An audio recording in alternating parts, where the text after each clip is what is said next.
everybody. Welcome to the Player's Take, episode 271. I'm your host, Justin DeSimone, joined, as always, by my co-host, Montrell Rice. Montrell, how are you doing this week? I passed one of my finals, so I guess I'm okay. So, Ooh, nice. Okay, um, cool. so I got one more class to go, and then I'm taking the actual certification Certification again. exam. Yeah. Yeah. So I passed that. I thought I was supposed to do two parts, but then she was like, "Actually, we're doing both parts today," and I didn't study for one part, but I passed it still. But Oh my God, wow. yeah. That's kind of BS, but Um, you passed it, though. yeah, and then you ever get into a like it's not an adrenaline rush, but like a work adrenaline rush where you're like in the zone at work. Oh, So yeah. Yeah. yeah, that happened to me today. I was in the zone at work because I had to deploy a job site by myself, and I found Ooh. out that I actually work better by myself. I got shit done like super fast, because I worked through my lunch. So I like to work through my lunch and just get shit over with. Mm-hmm. But when I have my coworker, he likes to take the lunch, and I just when I get off of lunch, I don't feel like doing shit. So that's why I Mm-hmm. like to work through my lunch. But yeah, I was in the zone. But yeah, after you get out of the zone, it's like I was outside. I had to like climb on the roof and everything, install a Starlink and everything. Let me get back to Starlink later. Um, I had to install Starlink and everything like that. And Mm-hmm. so I was outside and I was taking boxes in and out and everything like that. Deploying equipment and everything.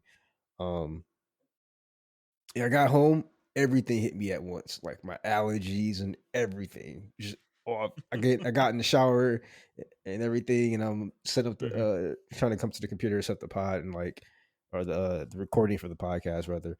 And yeah, like everything is just hit me all at fucking once. It's crazy. I did take some Yeah. allergy medicine, but yeah.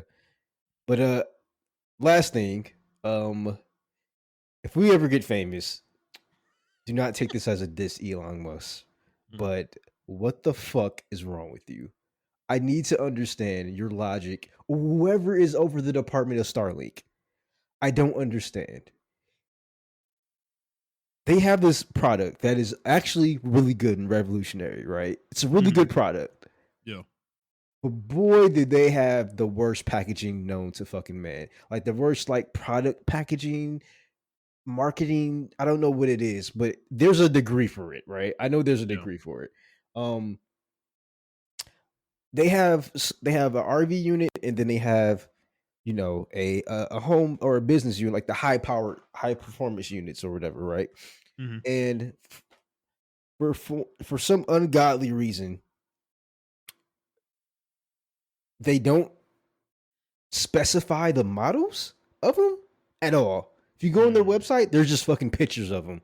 Mm-hmm. And then on top of that, they have the nerve to have specific like equipment for each one. So each one doesn't align. Like you can't interchange the parts or cables you get with it.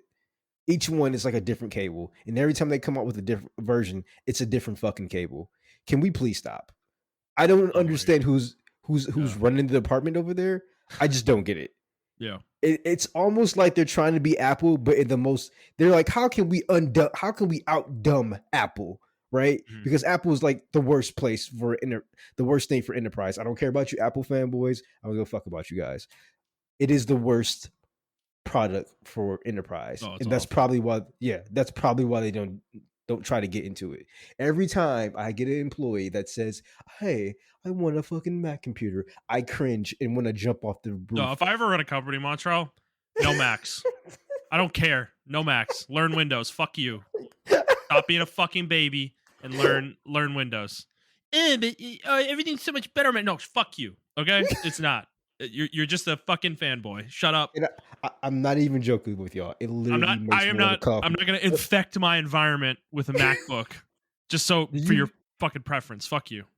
do you know how hard it is to manage just the iPads? It literally makes me Mhm. want to cut my own balls off. Like I cannot stand it. I and and Starlink is somehow outdoing them. I don't understand it. It's mind boggling.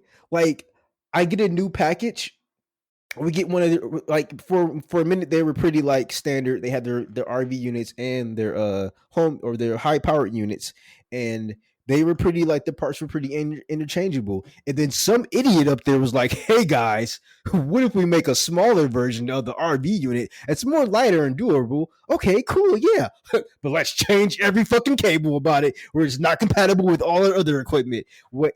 Let's do it, and then let's also make like our mounts and stuff that cost $300 to $400 per mount.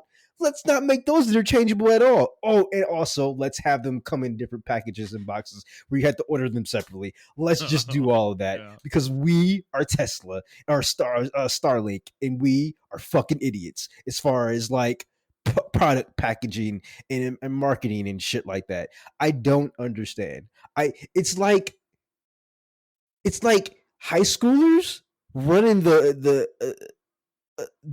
decisions, like you know how you, I don't know if you had to do this in like your economics class, but we had to run a business, right? We had to act like we were CEOs or executives of a business in my economics class, and it's like, oh yeah, wouldn't it be cool, bro, if we made it smaller but we change all the fucking cores because the cores would be a little bit more, cooler and more easy to do it. Like, it is easier for the newer stuff, right? It's easier to configure, easier to put in bypass mode. I appreciate that, but I already have several of your other products and they're not compatible with this. Did you think about this? Not only that, you don't have an adapter to make it compatible. Oh, and we have this weird How is that fucking even US. possible? Oh my I god. don't. How do you We have make this. how do you make a product and then you make a bunch of changes with it and you make it so it's an incompatible? Actually, no, I work for a business who did that exact thing. So never mind. Never mind. Never So mind. and then you have this adapter piece, right? That's like a pseudo fucking USB-C, but we're not USB-C, but we're almost like USB-B. We're our own thing, bro. We're Mhm. we're we're special. Like, it's like they're trying to be the Apple Lightning cable, but they don't want to be the Apple Lightning cable. Like, fuck off. Just make it USB-C. I don't understand. USB-C is very fucking powerful. And even Apple went to it because they're like, we can't compete with this fucking product. It's too powerful. Like, I Mhm. am so tired of it, Justin. I'm so tired of it. Like, I had to get that off my chest, y'all. Well, it sounds Because like, have you ever installed like audio video equipment for like video conferencing? I hate doing AV stuff, bro. It's Oh my literally, god, bro. Like God bless the the people only that one I have a study lot of that shit. experience with, yeah, the only one I have a lot of experience with is Logitech. And their Rally Plus system, I don't know if you've ever like worked with this one specifically, is one of the most convoluted, over engineered fucking pieces of shit I've ever seen. Like, it has, dude, there's literally four different boxes that are a part of the system. Like, there's a computer, like a little mini computer, and then there's a little tablet screen that's a touch screen. And then there's two more boxes called a display hub and a table hub, and all of these have to interconnect in order for the whole system to function. And it's just, and then there's a speaker, oh sorry, there's two speakers, and then there's a camera, and then there's a bunch of mic pods basically. You can have up to, I think, six or eight or something Mhm. linked together. And dude, the number of cables like that are connected to all this shit when it's all put together is just fucking absurd. Like, it is the most, it's just like, it turns into a jungle. It's like labyrinthine, you know? I, And I I don't I know. It don't just understand. The thing that kills me about AV shit, right? Because I had to learn a little bit of AV shit when I was trying to do streaming, and Mhm. it's like, why can't we just standardize everything? I don't fucking No, it's all understand. proprietary too, dude. All the cables between the different like pieces are, most of them are proprietary. Like, they're Logitech proprietary cables. You cannot use another cable. Like, it might be a USB-C, but for some reason it's a special one, that only Logitech manufactures, and you have to use their specific one. Otherwise the devices won't connect to each other. It's fucking, and it costs like $200, for the cable. It's like, it's like, what are you talking about, dude? I can buy a Nintendo Switch for that much, it's like for a fucking cable. But I don't know. That's just corporate. That's just corporate fucking sales, man. Everything's overpriced. It's fucking insane, actually. How that stuff goes. Something that should cost $50 costs $250. It's like, and companies don't even bat an eyelash. They're like, yep, okay, yep, buy it. you know, and Yeah, it's wild. like I, it's a slippery slope, right? Like I need this shit standardized, bro. Because even in like the world of switching and routing, oh, you better pray to your gods that you get into a network company or a company you're doing networking for a company and they have Cisco routers or whatever the case may be. Yeah. And you better hope to God if they don't have Cisco routers, that they have the same brand of routers and switches. Because if they don't, Lord have mercy on your soul trying to figure out the commands. Because some of the commands, yes, are universal, but the other commands are just brand fucking specific, bro. You gotta fucking figure it out. And it's just like, why can't we just have it standardized? Why can't we have and it's like I don't want a government entity over it, but like there has to be something, bro. Like we just can't, they Well, can't keep game getting away developers with must this. feel this way, dude. Like, because there's a million coding languages. You better pray to God that the company you're going to uses one you're familiar with. From a previous life. It's like I think it's fairly standard across the industry now. Obviously, with game engines, they're a little bit there's a little bit less coding than there used to be, or a lot less coding. Since you're using like a kind of a GUI interface nowadays, but it's like you still need to know how to code though. It's not like you can go Yeah. in there with no knowledge of that. So, um, I don't know. Humans are stupid, Montrell. I think that's the answer. Is like when we can make something simple, we decide that it needs to be extremely complicated because, I want to own my little fiefdom, and I don't want my fiefdom to interact with anyone else's little fiefdom, and it's like, You, you know what? It's like water.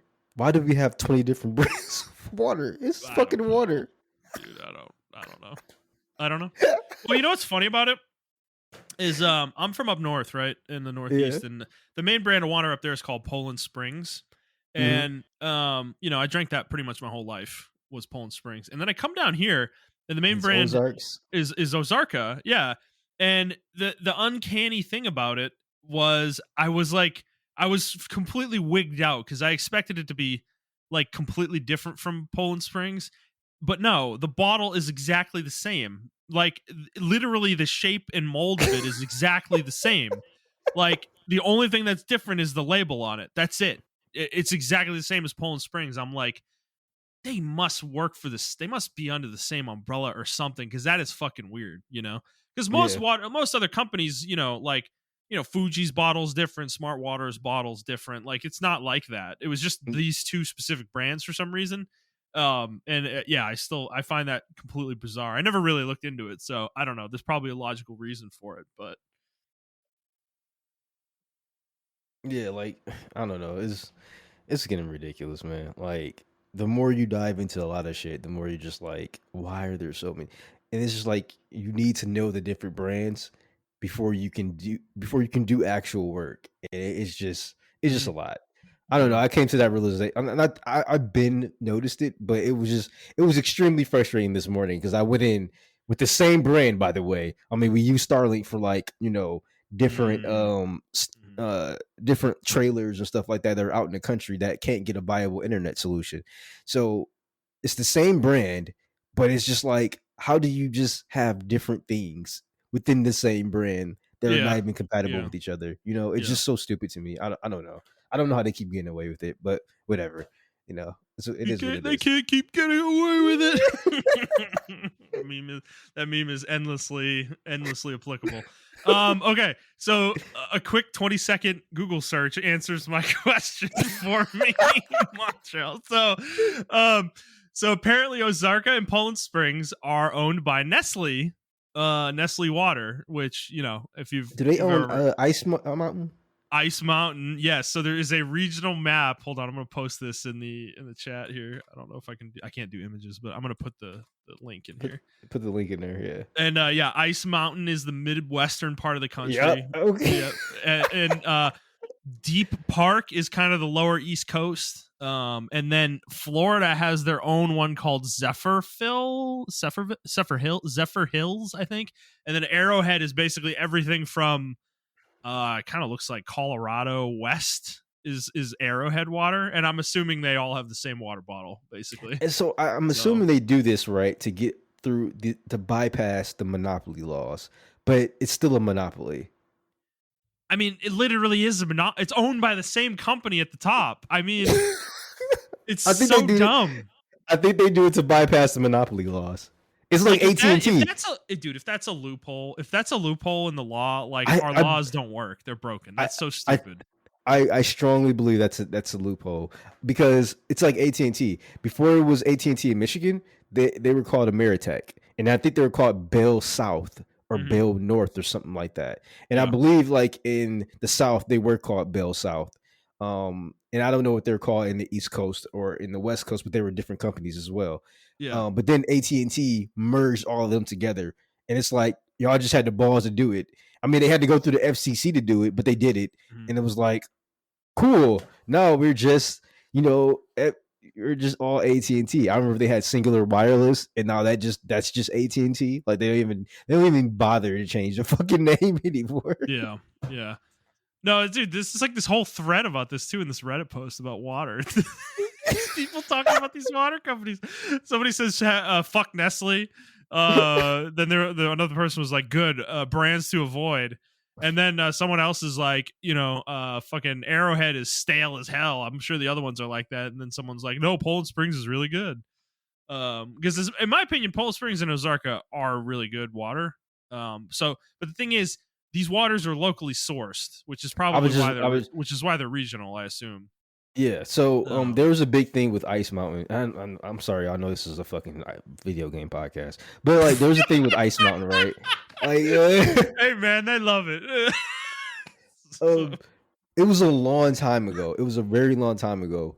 yeah, And some of the backyards in Michigan have wells that are yeah. like well water, and that's drinkable well water. And I Mm. remember a lady was actually using that water and everything like that, and Nestle sued her, and they won.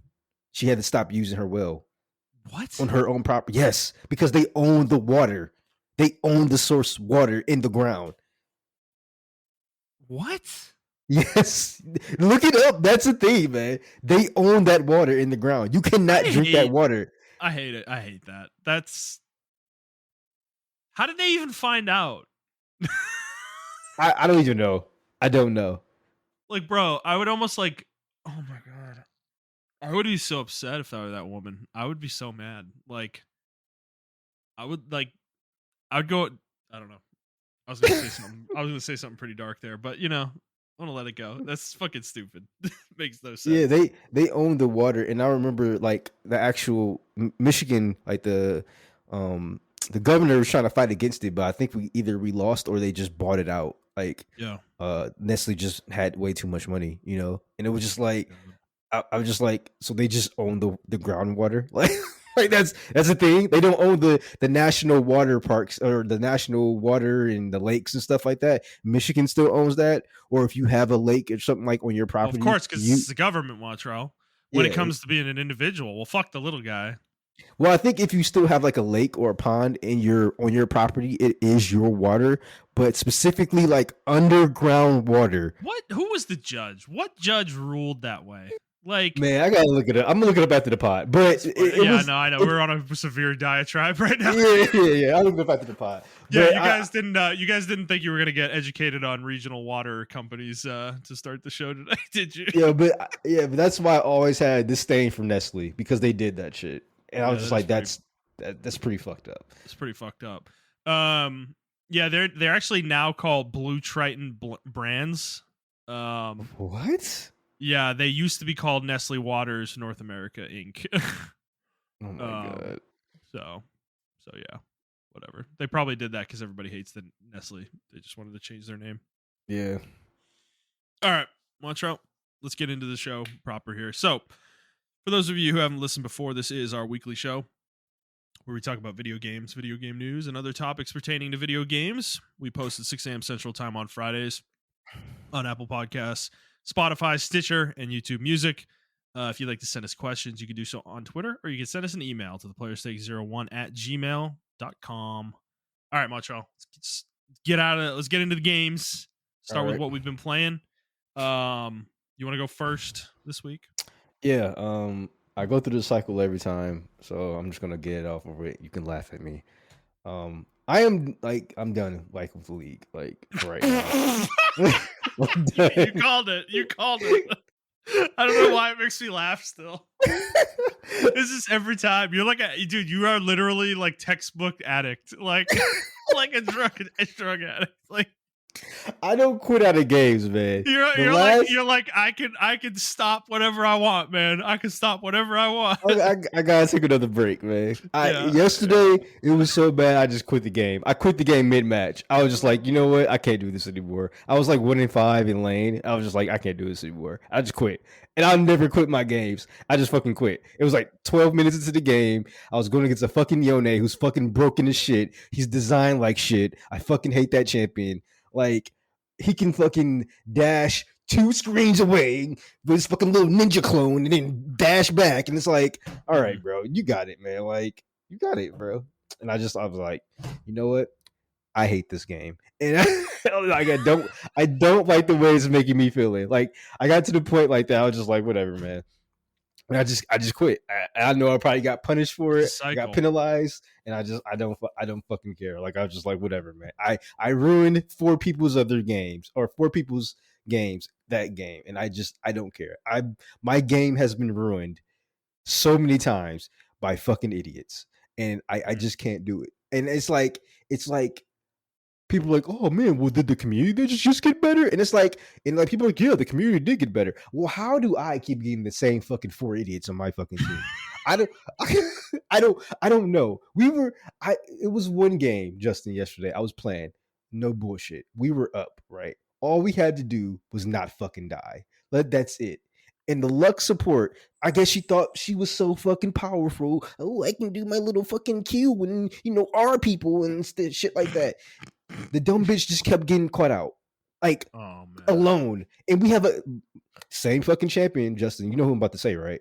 Guess what champion is running crazy on the field? What? Always in low elo, mid lane. Oh fuck, Katarina. Fuck yes, you got it right. Katarina's on the field. No! What these fuckers do? I'm just gonna fucking face check a bush. Why are you face checking bushes when Katarina's on the fucking field? I don't understand. I don't get it. I don't get it. How did I get it? It's crazy. Katarina's on I fucking hate that champion. And it's not because of when I go against her. I actually love going against she's not even. I love going against her in lane, bro. She's so easy to predict. It's so good. I was gonna say, like, she's not really like a great champion. I just think she's overtuned. Like, her numbers on her ult are stupid. It's like, if you aren't a tank, dude, like, you're dead before you can blink. If she ults on top of you, like, you don't even have a chance to react. It's fucking absurd. Yeah, and I love going against her in lane because I can stomp her in lane. It's when it's either after laning phase or like if I get in a position where their jungler is camping me and I feel hovered over, so I'm hesitant to push the lane even if I have wards or stuff. So if I'm in that position, like sometimes she roams, and it's like every time in low elo, man. These are the worst champions to be in the enemy team. It's Shaco, Akali, Katarina, and Twitch. Those and Evelyn. Those 5 champions. I don't know. And I always talk shit about like when Master Yi's on the field, people's IQ gets like dumb or Yao Suo's reduced, right? With those champions on their field, people just forget what wards are. I think that's like a passive of them. Like, they just don't understand what wards are. I had a Twitch jungle. I think it was 2 days ago. I had a Twitch jungle. And I know for a fact, this is textbook Twitch jungle shit. I clear my first buff. I don't even go for my second clear or my second camp. I immediately run the mid lane or I immediately run bot lane. Like, and I'm about to gank in Invis mode. Like, that's what I'm going to do. Mm-hmm. I said that in chat. I unmuted myself, by the way. I said, hey guys, Twitch is on the field.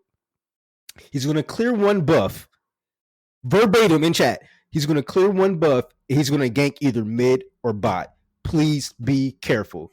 Please take care. Freeze lane under tower. Said that, right? Justin, I didn't even get to my second camp.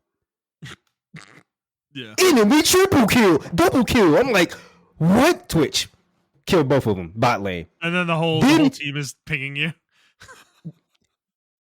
I didn't even make it to the red buff yet. I went from blue. I was on blue side bot where blue side's on the bot lane. So Yeah. I went from blue to Grump, double kill. I'm like, okay, cool, whatever. I expected this to happen.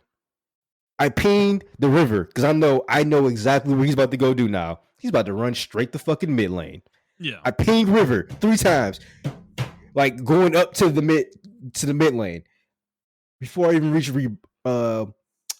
red buff. Enemies on a killing spree. Like, I can't. I literally wanted to cry. I was just like, I can't do this. Like, I warned everybody. Yeah.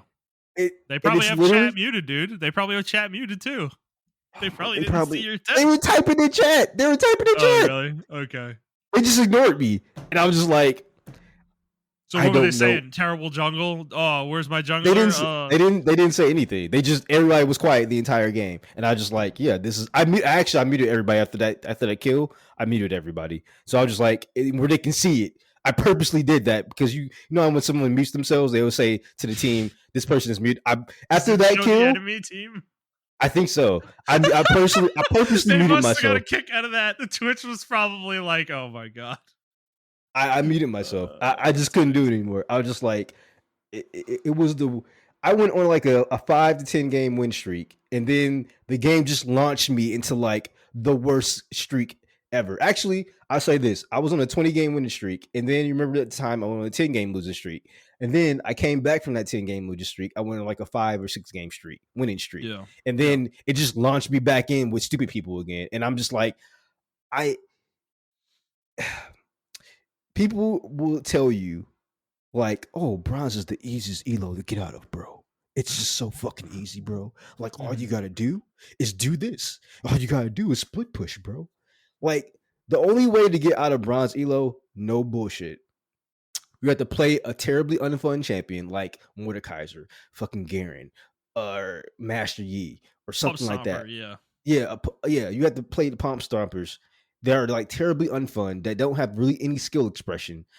Amumu, Rammus.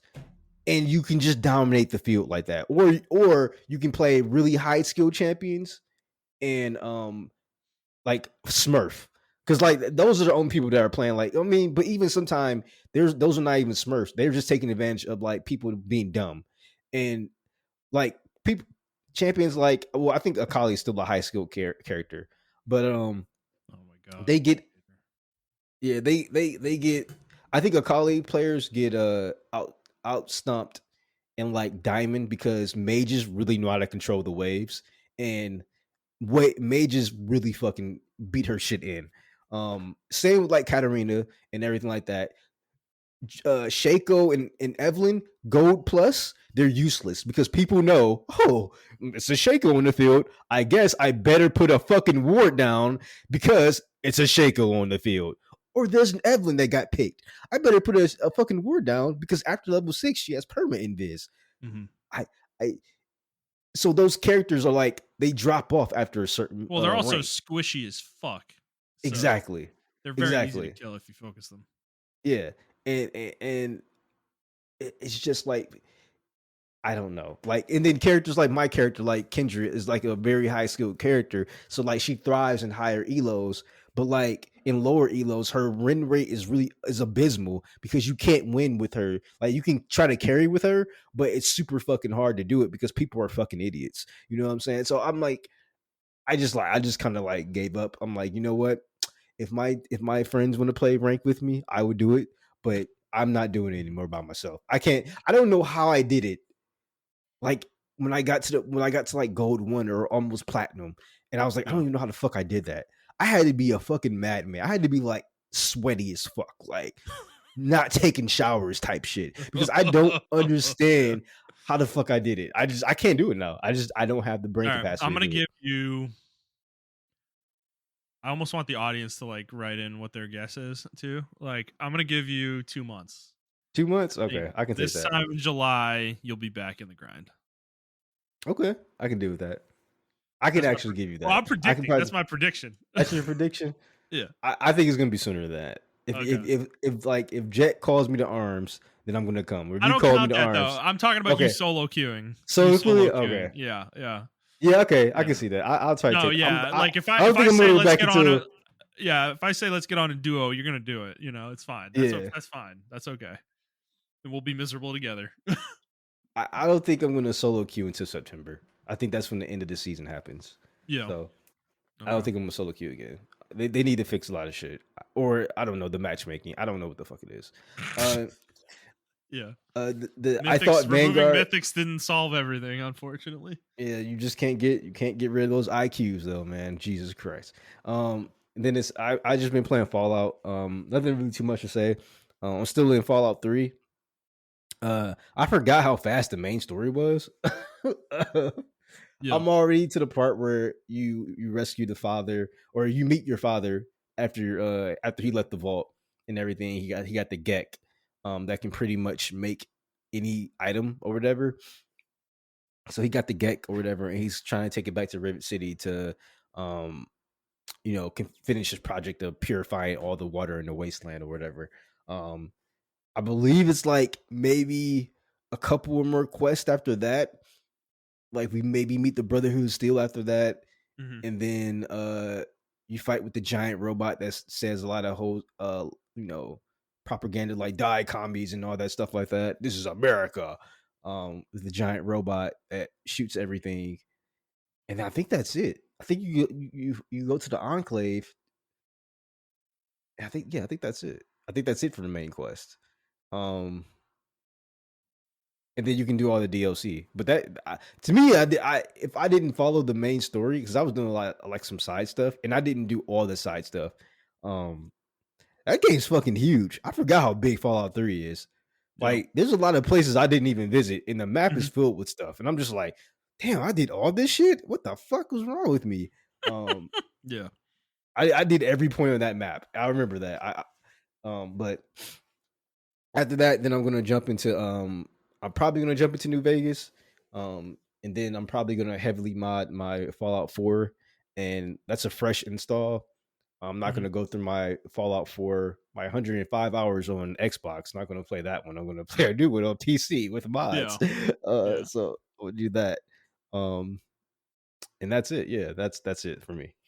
Okay, fair enough. I've been playing two games. Final Fantasy 2, the Pixel remaster. I am probably I'm thinking like 80% through this game at this point. I don't think I have long to go, like maybe 2 or 3 hours to finish it up. And I'll be honest, like this one, man, I liked Final Fantasy 1. It was fun. It was kind of a nice, chill, relaxing game. This one I am liking a lot less. And that pretty much all stems from what I talked about last week with the statistical progression systems, where your characters kind of randomly level up their stats when you kind of do stuff with them in battle. Um, I don't like this system very much. I like in concept, I think it sounds cool and could work if you tuned it the right way. But I think in practice in Final Fantasy 2, it does not work out because the randomized nature of the stat gains makes it so that it was very hard, I think, for the developers to balance the game around that because they couldn't really have a guaranteed idea of where your character's stats would be at a specific point in the game, you know? So you end up having these situations where you'll go to a new area and you have these gigantic jumps in difficulty where like the enemies are like way harder all of a sudden because the game thinks you should be much stronger than you are or something like that. And I hit this a couple times early in the game and I kind of just said fuck this and turned all the boosts on because I can't be I'm not fucking grinding the way the game wants you to grind in order to get your stats up. So, um, yeah, I just think the game's really disjointed as a result, where like normal encounters can be they're either like super easy or super hard. It's like one or the other. There's no middle ground with this game with that. And I found that I just found it frustrating where you'd like come up against the boss fight and the boss is like super fucking easy. You know, it's like hilariously easy, but then some of the random encounters you run into, specifically some of the chest ambushes that happen, Mhm. where you kind of fight like a powered up enemy that's a little bit like one kind of a rank higher than the area you're in. where those battles are like insane sometimes, where like you can't even kill the enemy, barely, and they're fucking wrecking you. So I I think overall, I'm not loving this one. I'm gonna finish it off, and I'm probably not gonna play this game again. I assume I'm just gonna, I had this experience and that's it. I will say the game does try to tell a story. Um, it's nothing to write home about. It's not great.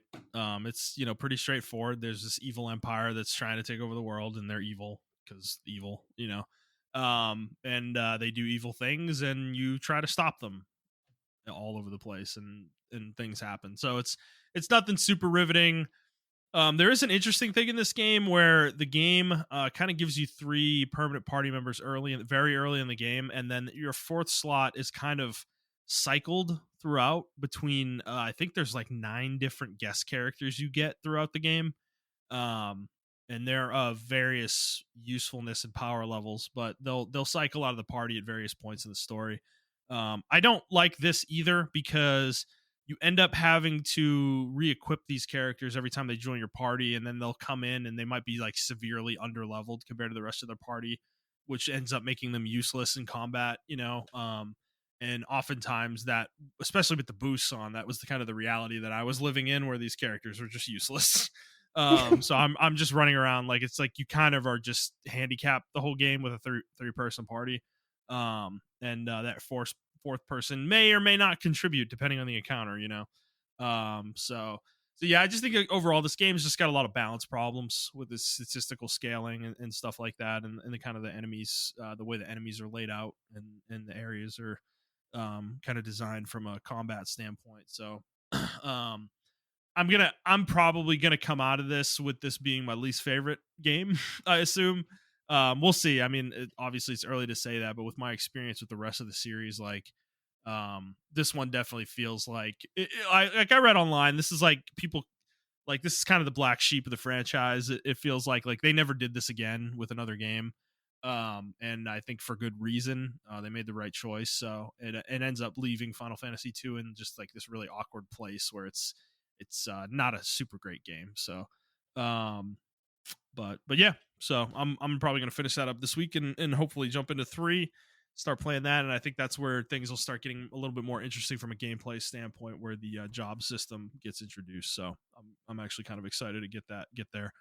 And then Stellar Blade. So I finished Stellar Blade on Sunday night, and man, Montreal, I almost feel like you're not gonna want to hear this, but like I kind of love this game, man. No, I Like got that from when you told me to play the game. I was like, oh, he must yeah, have really man. liked this game. I like. Okay, I'm gonna be real. Like it's basically an 8. It's a hard 8, right? But I think that 8 is like different parts of the game are under that or above that. It's like it's kind of averaged into an 8. Where I think the combat is actually probably like a 9. But the rest of the game is kind of like a 6 or a 7. And it kind of averages into it being an 8 to me. Because the you know the game is not too big. It's probably about 30 hours. I think I put 31 hours into it, and I did almost everything in the game. For the most part, I didn't get all the collectibles and all that shit. Like that will extend your playtime certainly, but I did like all the side quests and most of the side quests, and largely explored the 2 open world areas, and did most of the quests in those areas. And Okay. I think it's like this. I think for Shift Up, for their first AAA game that they're trying to make, like this was a really really solid first effort from them. I think the things I'm going to start with the negative side first is the story is unfortunately like the premise here is not bad, and the setup of everything is not bad. Like they have a lot of collectible lore notes and stuff like that in this game, that you'll find throughout the levels in the open world, and it gives you a lot of context, I guess, that's really interesting, of this world. But the thing is that those collectibles end up telegraphing the story beats pretty significantly, because they'll come in and kind of hint at something before it happens in the main story, like the revelation of that happening in the main story, and that happens kind of over and over and over again throughout the game. So it kind of like significantly telegraphs what's going to happen in the main plot. And then the endings of the game, there's 3 different endings in this game. There's a good ending, a bad ending, and a secret ending. And I got the secret ending. And I've watched the bad ending and the good ending. And frankly, the secret ending is like, I'm assuming this is the canon ending of the game that they're probably going to go with going forward if they continue this franchise.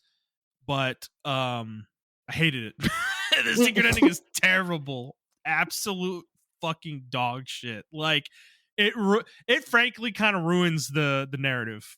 To be honest, like it is so nonsensical and fucking stupid. The decision that you have to make in order to get that ending makes no fucking sense to me whatsoever. And I don't want to. I'm not going to get into the specifics of it because that's it's spoiler territory. But let me just say it's so bad. It like legitimately it takes a story that was fine, that was like decent, and just makes it complete dog shit. Like it was that bad. The bad ending is bad. Like it's not the ending you want to get.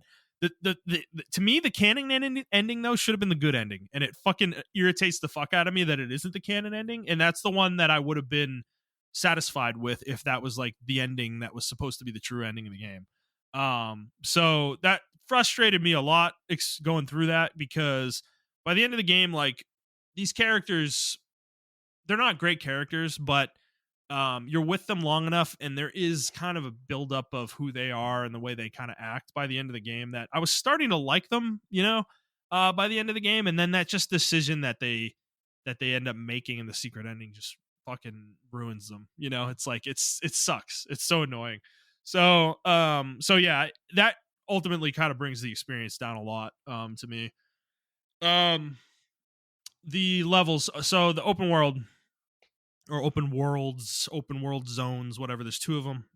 And these are like they're fine. Like they're not anything great, but they're all like I liked one more than the other. The first one is the Wasteland. That's the first one you get access to, and it's kind of this giant, almost like plateau like area where you're kind of on these raised kind of cliffs that are fairly flat, and but there's like giant drops and stuff into these huge like chasms and canyons and stuff. And it's a cool area. I liked exploring it a lot actually. It's kind of broken up into areas, and those areas are kind of self-contained, and you'll kind of explore one area and you kind of like go through that whole spot, and then there's like you'll go to the next area, and it's kind of this one might be a little bit more linear where there's like one path through it, but there's like multiple enemy encounters and stuff, and it might culminate in like one of the side quests ends or something like that. And I think it's fairly well designed. This first area, I do like it.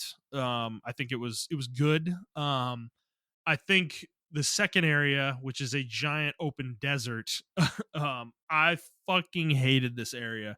This area sucked, and I like frankly wish it wasn't in the game. Like it makes the game worse. Like it's just not. It was not a fun place to traverse.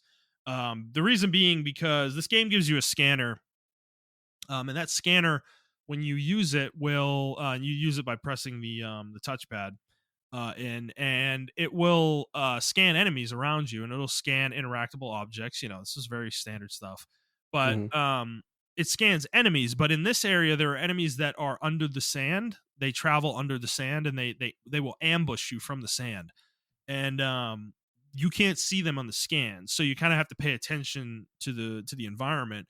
But the thing is, these things are so prevalent that it makes it so that running, like actually trying to run from point A to point B, is extremely ill advised, because you're going to just end up getting ambushed constantly and running into these things over and over and over again, to the point where you're going to have this giant train of enemies chasing you.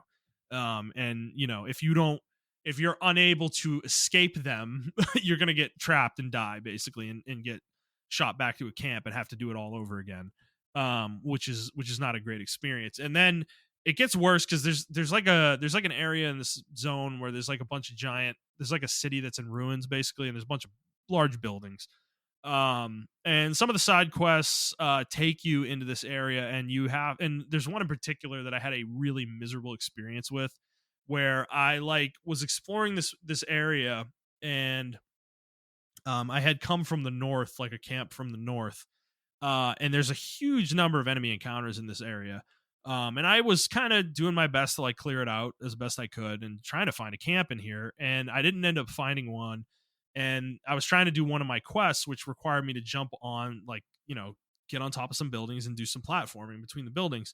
And I did this, and I got to a point where there's like a puzzle you have to do, and you have to kind of like jump and grab onto a pole, and then like that'll get you to the next building. But I like missed the pole. Like I missed the pole by like a millimeter, and I fell off the building and I died. So I had to go back. I had to walk all the way back, and all the enemies fucking respawned, you know? So I had to go back through, either fight all the enemies or try to run past them. And I ended up mostly running past most of them. So I get back to the same spot. And this time I grab onto the pole and I make it to the next building. But right behind you when you land is a fucking is a chest. And I'm like, oh, I want to get this chest. And there are these two lasers in front of it though that will insta kill you if you touch them. So I tried to jump between them and I ended up hitting one of them and I fucking instantly died. So I died fucking again on this thing. So what do I fucking do? I'm like, oh my fucking God, I don't want to like go back the same way. So I tried to like go around a different way to get into the city. And this was the worst choice. I should have just ran through again the same way I went, because going around the other way, there's more enemy encounters. There are locked gates you cannot get through from the outside. You have to unlock them from the inside. And then I eventually found a place where I could run into the city. So I started running into it. And what do I find? And I'd not experienced this yet. It's a fucking quicksand pit that the second you touch it, you lose control of Eve and you instantly die. Like you cannot get out of the pit. And these little quicksand traps are littered throughout the zone. And I ran into them a few times. And dude, when I tell you I was trying to do this quest for probably an hour to an hour and a half, I am not fucking kidding. Like I wanted to kill this game. Like I was so fucking mad. And yeah, I fucking hate this zone. I hate the desert zone. It sucks. It's not a fun zone. I don't think like, to be honest with you, the linear levels, so I'll get into the linear levels now. The linear levels are where this game shines. Like they are really well designed, and they're lengthy levels, they're very deep levels, but they're also very intricate, where there's a lot of side paths where you can find like, collectibles and chests and power-ups for Eve and stuff like that. And it's just a very fun, it's kind of almost like a throwback. It feels almost like PS2, PS3 style action game type levels. And I really enjoyed these levels. These are the best part of the game. The unfortunate part about it is though, there's really only I think there's 6 of them total, but one of them is optional. You can only do that one if you get the secret ending, and 2 of them are shooter levels. So there's really only 3 of them in the meat of the game that you do overall, which is kind of crazy to think about. But they're huge. They're like 4-hour levels. Like they're very long levels. But they were my favorite part of the game by far. Which, to my point about the open world parts, this is where I got frustrated with the game. Because I went back and looked at trailers actually after I beat the game, and like it was really interesting to look at the one from a couple years ago that Sony showed in the State of Play. They didn't change a whole lot from that trailer. Like everything in that trailer is actually in the game, which is interesting to look at. But the thing I noticed when I was looking through it is that trailer did not show Zion at all. And Zion's like the city that you go back to, the hub that you go back to after every mission, and you kind of interact with people and get quests, and you can, interact with vendors and buy stuff. And there were no shots of either open world zone in that trailer either. But there were multiple shots from the linear levels that I'm talking about, which is the meat of the game. So I kind of think they had the structure of this game built out, and I think they may have added the open world and Zion and all that stuff after that trailer potentially, or they were working on it while that trailer was going on and they hadn't quite finalized things yet. I think this stuff might have been added later in the game, and I frankly personally kind of came away from the game feeling like I wish they hadn't made those open world zones, and they had put that effort into making like 2 or 3 more linear levels, because these levels are that good. Like they're so much better than anything else in the game. And that frustrates me, because it's like that's the part I want to play. I don't want to go run around the desert. I don't give a shit about that, wasn't that fun. Like it's fine. Like it's okay. It's whatever. It's cool that it's there, but it's like I would rather have had more of this level design than those open world spots. Maybe I'm in a minority with that. I don't know, but so that's kind of how I feel about it. Because the other two levels, the shooter levels that I talked about, are the other part of this game that sucks ass. There are two levels where these are linear levels, so they're ones they're designed similar to the other three that I was just talking about. But your sword does not work in these levels, so you don't have access to any melee combat skills at all in these levels, and you also don't have your scanner in these levels either, so you can't scan the environment to like look for stuff. Which that second part is fine, whatever. But so basically, all you have access to in this level is your gun, the droid gun that they give you at some point early in the game after the first level, and it basically becomes like a survival horror shooter level, and it's just like they're not fun, dude. Like, I'm sorry. I've not heard a lot of criticism of these levels, and it surprises me. Because to me they kind of suck dick. Like I think they play perfectly fine. Like the game, it doesn't feel super out of place in the game. It's just that they're not designed in a way that's fun to me. Like Mm. there's a lot of jump scare bullshit. There's a lot of ambushes. The ambushes is just, dude, like they dial that, like this game had ambushes before these levels, but that, like in these two levels in particular, they fucking turn the dial up to fucking 11 with this shit. It's like it gets so bad in the second one. There's a couple times where you'll like go into a room and there's a combat encounter and you fight a bunch of enemies and you kill them all, right? And then you have to like go to an objective and like press a button or something, and that like activates a door in a different room you were just in, that you have to like go back to that room or whatever. But you'll hit the button, right? And then you'll turn around and you'll walk out of the little control room that you're in, and a fucking enemy spawned behind you and ambushes you. And it's like, what the fuck is this? Like, why are you doing this? Like, it fucking like, dude, it pissed me off. I was so fucking mad because it was so telegraphed too.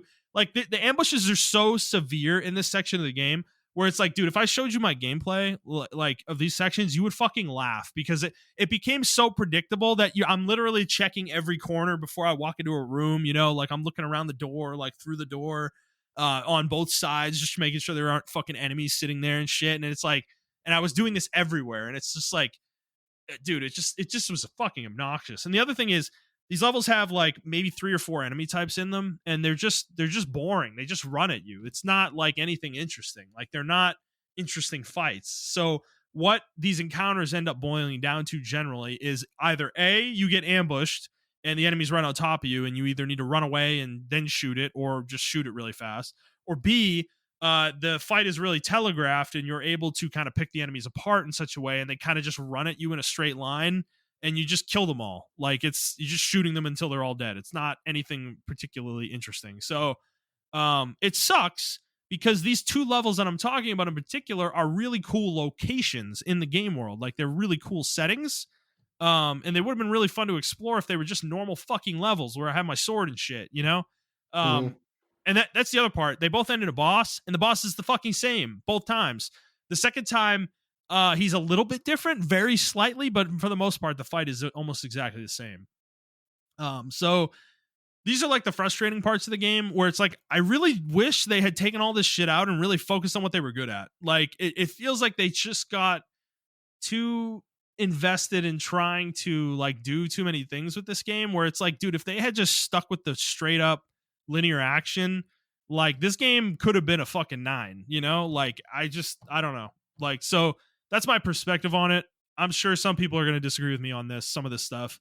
But I feel like when a game is good at something, it should really hone in and do that thing that it's really good at. you know and that's where Stellar Blade is like, the combat is super good and these linear levels are extremely good. Like they're really high quality environments, and the rest of the game is just so for the most part. And that extends to the side quests. They're fine. Like most of them have, you kind of just go to a spot, do a thing, and you go back to the NPC and turn them in. The stories on them are not anything to write home about. They're not super interesting.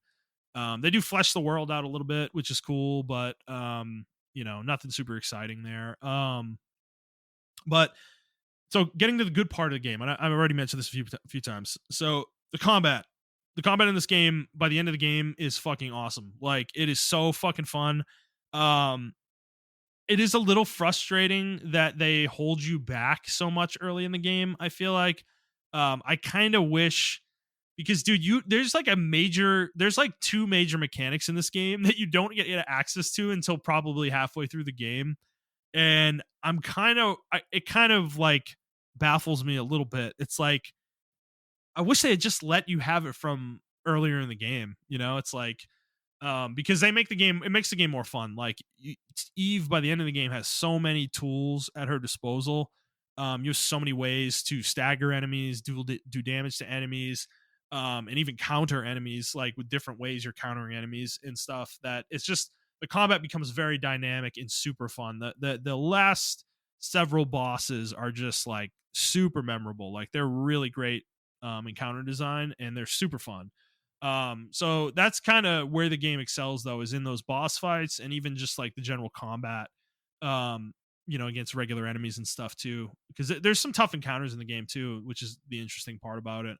Um, because I was mentioning the ambush stuff. That stuff is like really heavy early in the game, and then by the final level, it's almost completely gone. Like there's almost no encounters where you get ambushed later in the game, and it's just weird. It just I don't know, it weirds me. It's weird. Like it just feels really incongruent for some reason. Because it was very noticeable early, and then it becomes much less so later in the game. So, um, but yeah, some really cool environments. The final big level you do is like this really fucking awesome level that you end up going through. There's a lot of really different types of environments you go through in that level.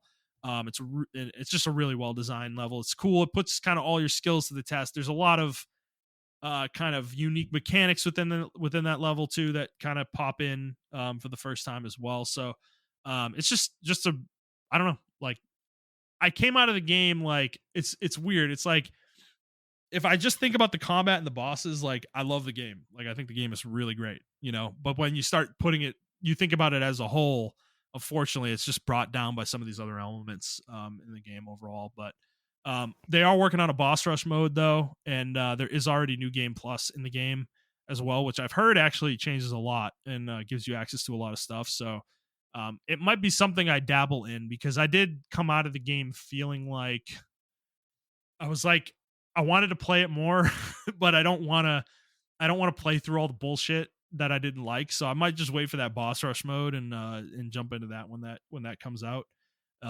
Because yeah, I don't want to do the shooter levels again. They're just fucking annoying. Like enemies are like fucking falling from the ceiling and shit. And it's just fucking stupid. Like you can't even see them either. They just pop in, and stuff like that. So um It so yeah, sounds like I they don't do the thing that,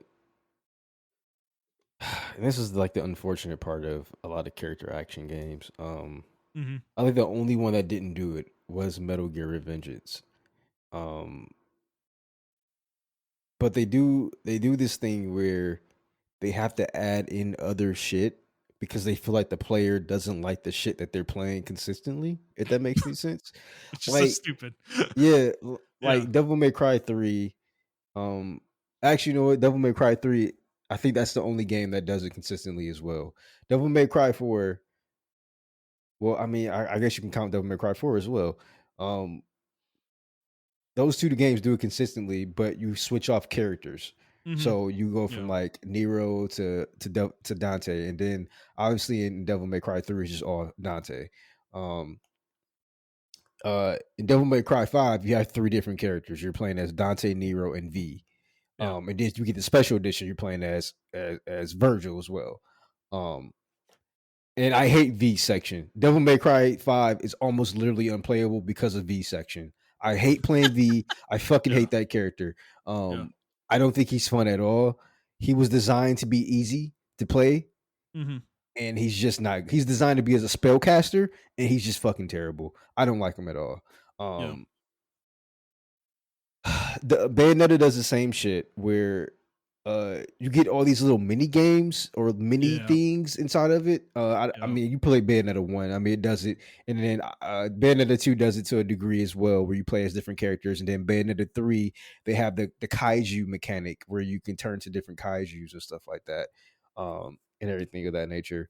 which I think is really cool. But you do play as a different character. You play as Violet, which I don't want to spoil it for anybody, but well, they don't spoil it. It is Luca's daughter, but you don't know who the mother is until like the end of the game or whatever. Yeah. Um, so you find that out. You play as her, and her combat's pretty cool as well. So it's not like you're playing you're just playing a different character, but a different character action game with a different character. But yeah, a lot of some character action games though they put mini games in it. Like Wanted Dead, they actually revamped that game. It's a lot more playable now, but they have tons of mini games in there, and I just fucking hate it. I don't like the mini games and that shit, and I just want to play the game. Uh, Right. uh, Yakuza does the same shit, but that's more of an open world game. But Yakuza, and I don't really count that as a character action. I count that as a beat 'em up type game. Yeah. Um, but Well, not Yakuza, anymore, anyways. Too. yeah, that's true. They did turn into an RPG. They went back and forth though. So there, I know there's Yakuza 8, Rise of the Dragon, or is it Rise of the Dragon or Rise of the Fist or something like that? I forgot the name of it.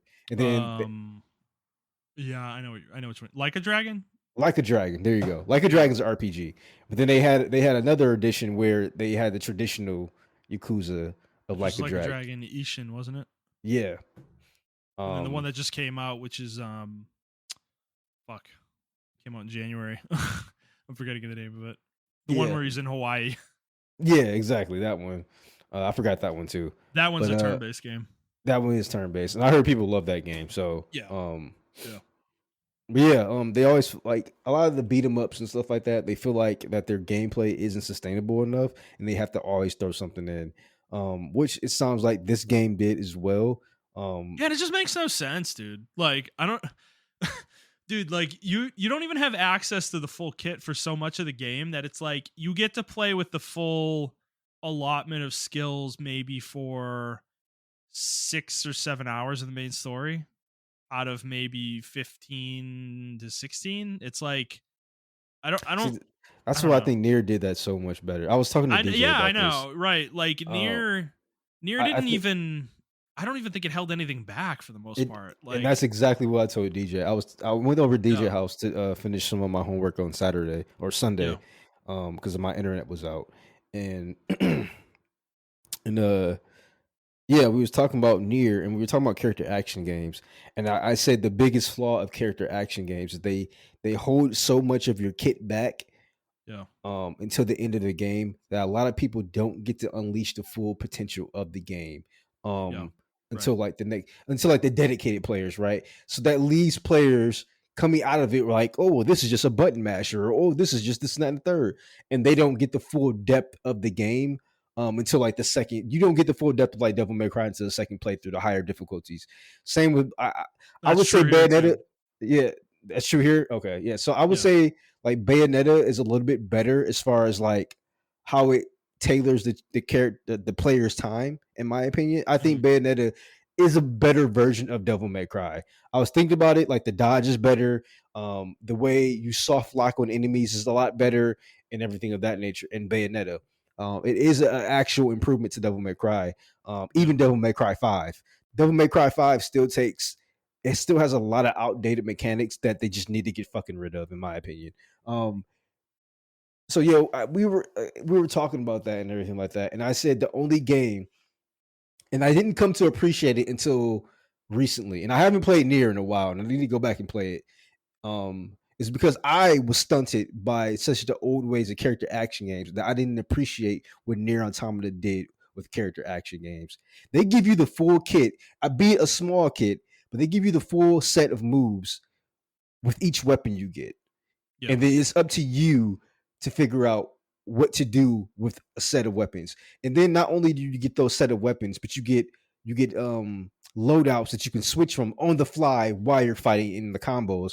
And on top of that, you have little chips and stuff like that that you can do to either add. They may add a move set to your original arsenal. They may add effects to your arsenal where you can shoot wind shurikens or whatever the case while you're firing at people. Or your little robot is also a key part of your kit as well. So he gets different, or the robot gets different like little things it can do. It can stop time, shoot spears from the ground and all this shit to Mhm. expand your combo. Now that Yeah. stuff you have to unlock, but it's still like your main move set you get to feel almost powerful right off the bat.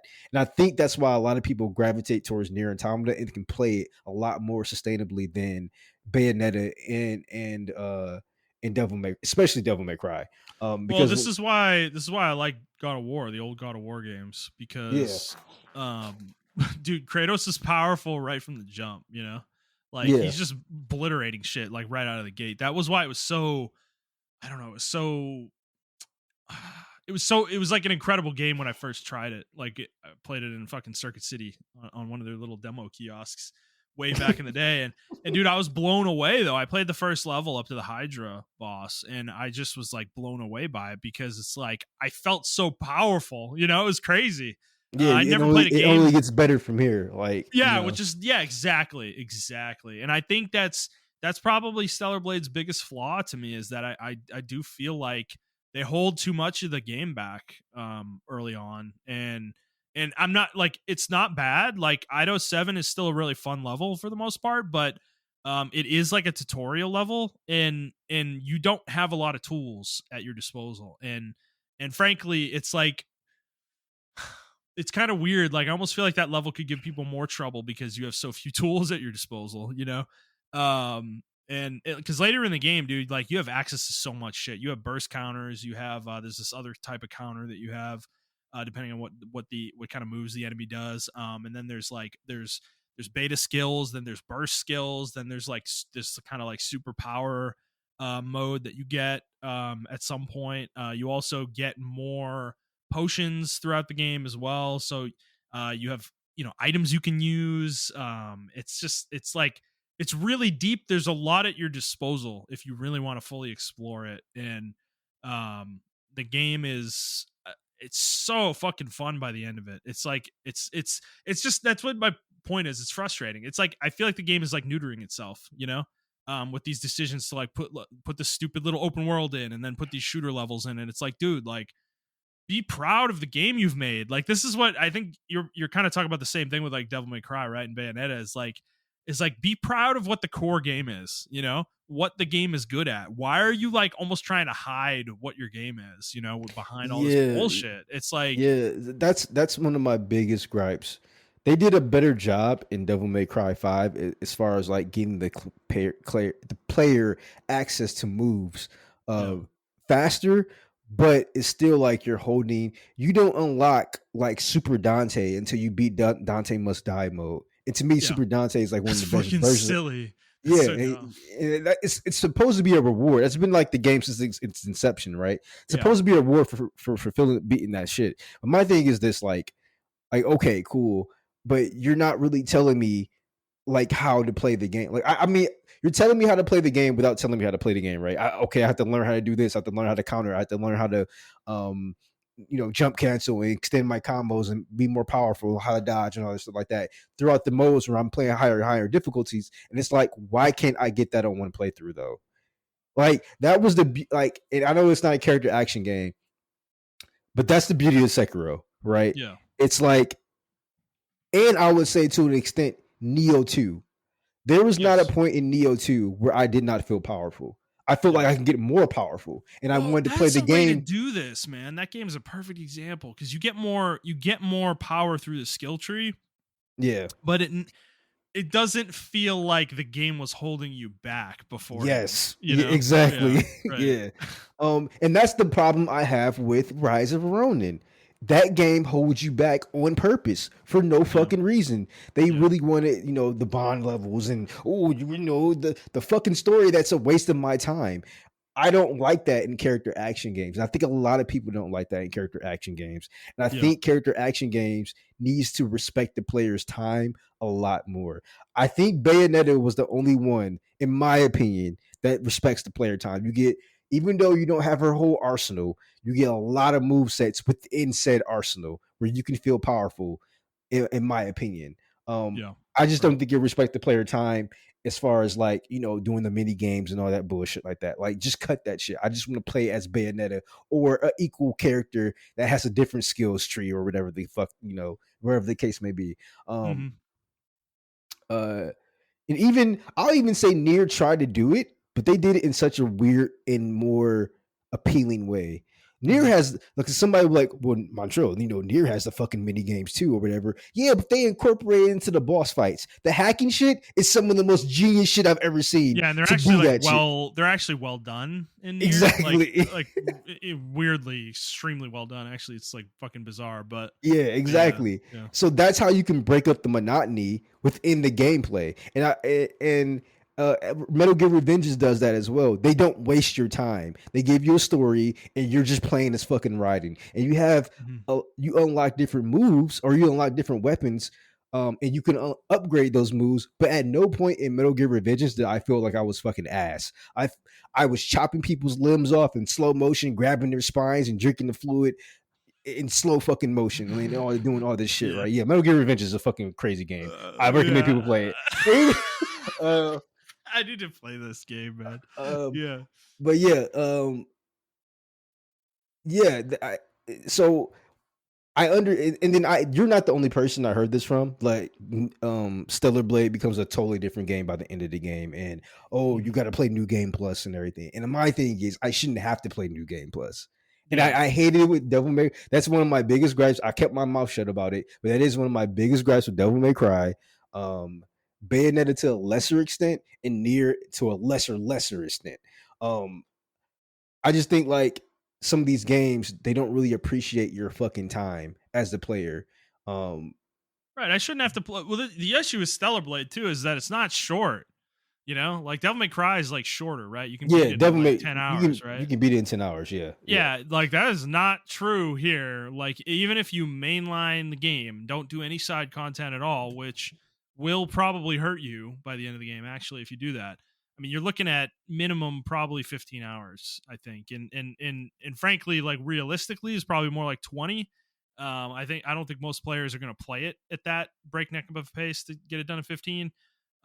So it's like it's more like 20 and then like dude, if you're at that level frankly, in terms of hours, and you're designing your game in such a way where like a new game plus is required to kind of like get the full experience or continue to have that full experience for longer.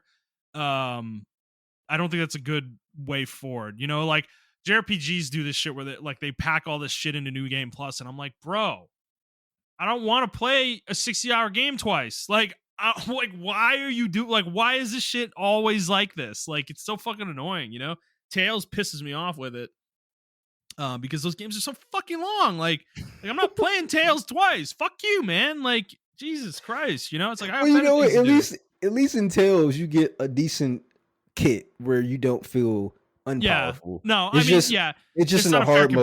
comparison. Yeah, Yeah. but I get what you're saying. It's just in the harder modes of Tails. Like they bloat the fucking HP of enemies. Well, Uh, the games tend to be designed in such a way where I think like hard mode is supposed to be tackled as a new game plus mode, right? yeah, that's true. Because That's you like true. carry over all your stats and your gear and your levels and everything, and like you kind of carry over from that. So that's why it's annoying. And actually, God of War annoys me in the same way, where it's like you cannot play God of War on the hardest difficulty ever. You've never been able to do this without beating the game once, and it pisses me off. Like it's like, bro, I just want to play I just want to play on the hardest difficulty and like get that challenge on my first playthrough. Like I don't want to have to play the game twice to get that experience, you know? Yeah. And I've always found that frustrating because it's like a waste of my time, you know? I'd rather It, just go into it, you know, once. yeah, and I don't know. It's just one of those things. Was like, well, if we design the game like that, there's no way for us to. There's no way you will be able to pass the certain levels without the abilities you unlocked before, right? Yeah. And it's like, I understand that or whatever. But it's also like I don't know, just design the game better. And I don't know, like hard mode, if you unlock it or whatever after that, I just bro, I honestly I just want to have like my full arsenal, almost my full arsenal by 50% of the game. Now, if you want to, I want to feel super powerful by at least 50 to 60% into the game. Like, and if you want to, surprise me with some more power ups by then, cool, or whatever the case may be, right? Um, I just don't feel like sometime I feel like that harder difficulty shit is what, even though I like it, and then you have your game with God of War, right? You like it. Mhm. There are a mass majority of people who are just be like, I mean, by the end of the game, I just thought the God of War was a button masher, bro. I really didn't get any kind of like challenge out of it. And Yeah. it's like, and you would look at somebody crazy if they said they like, bro, what?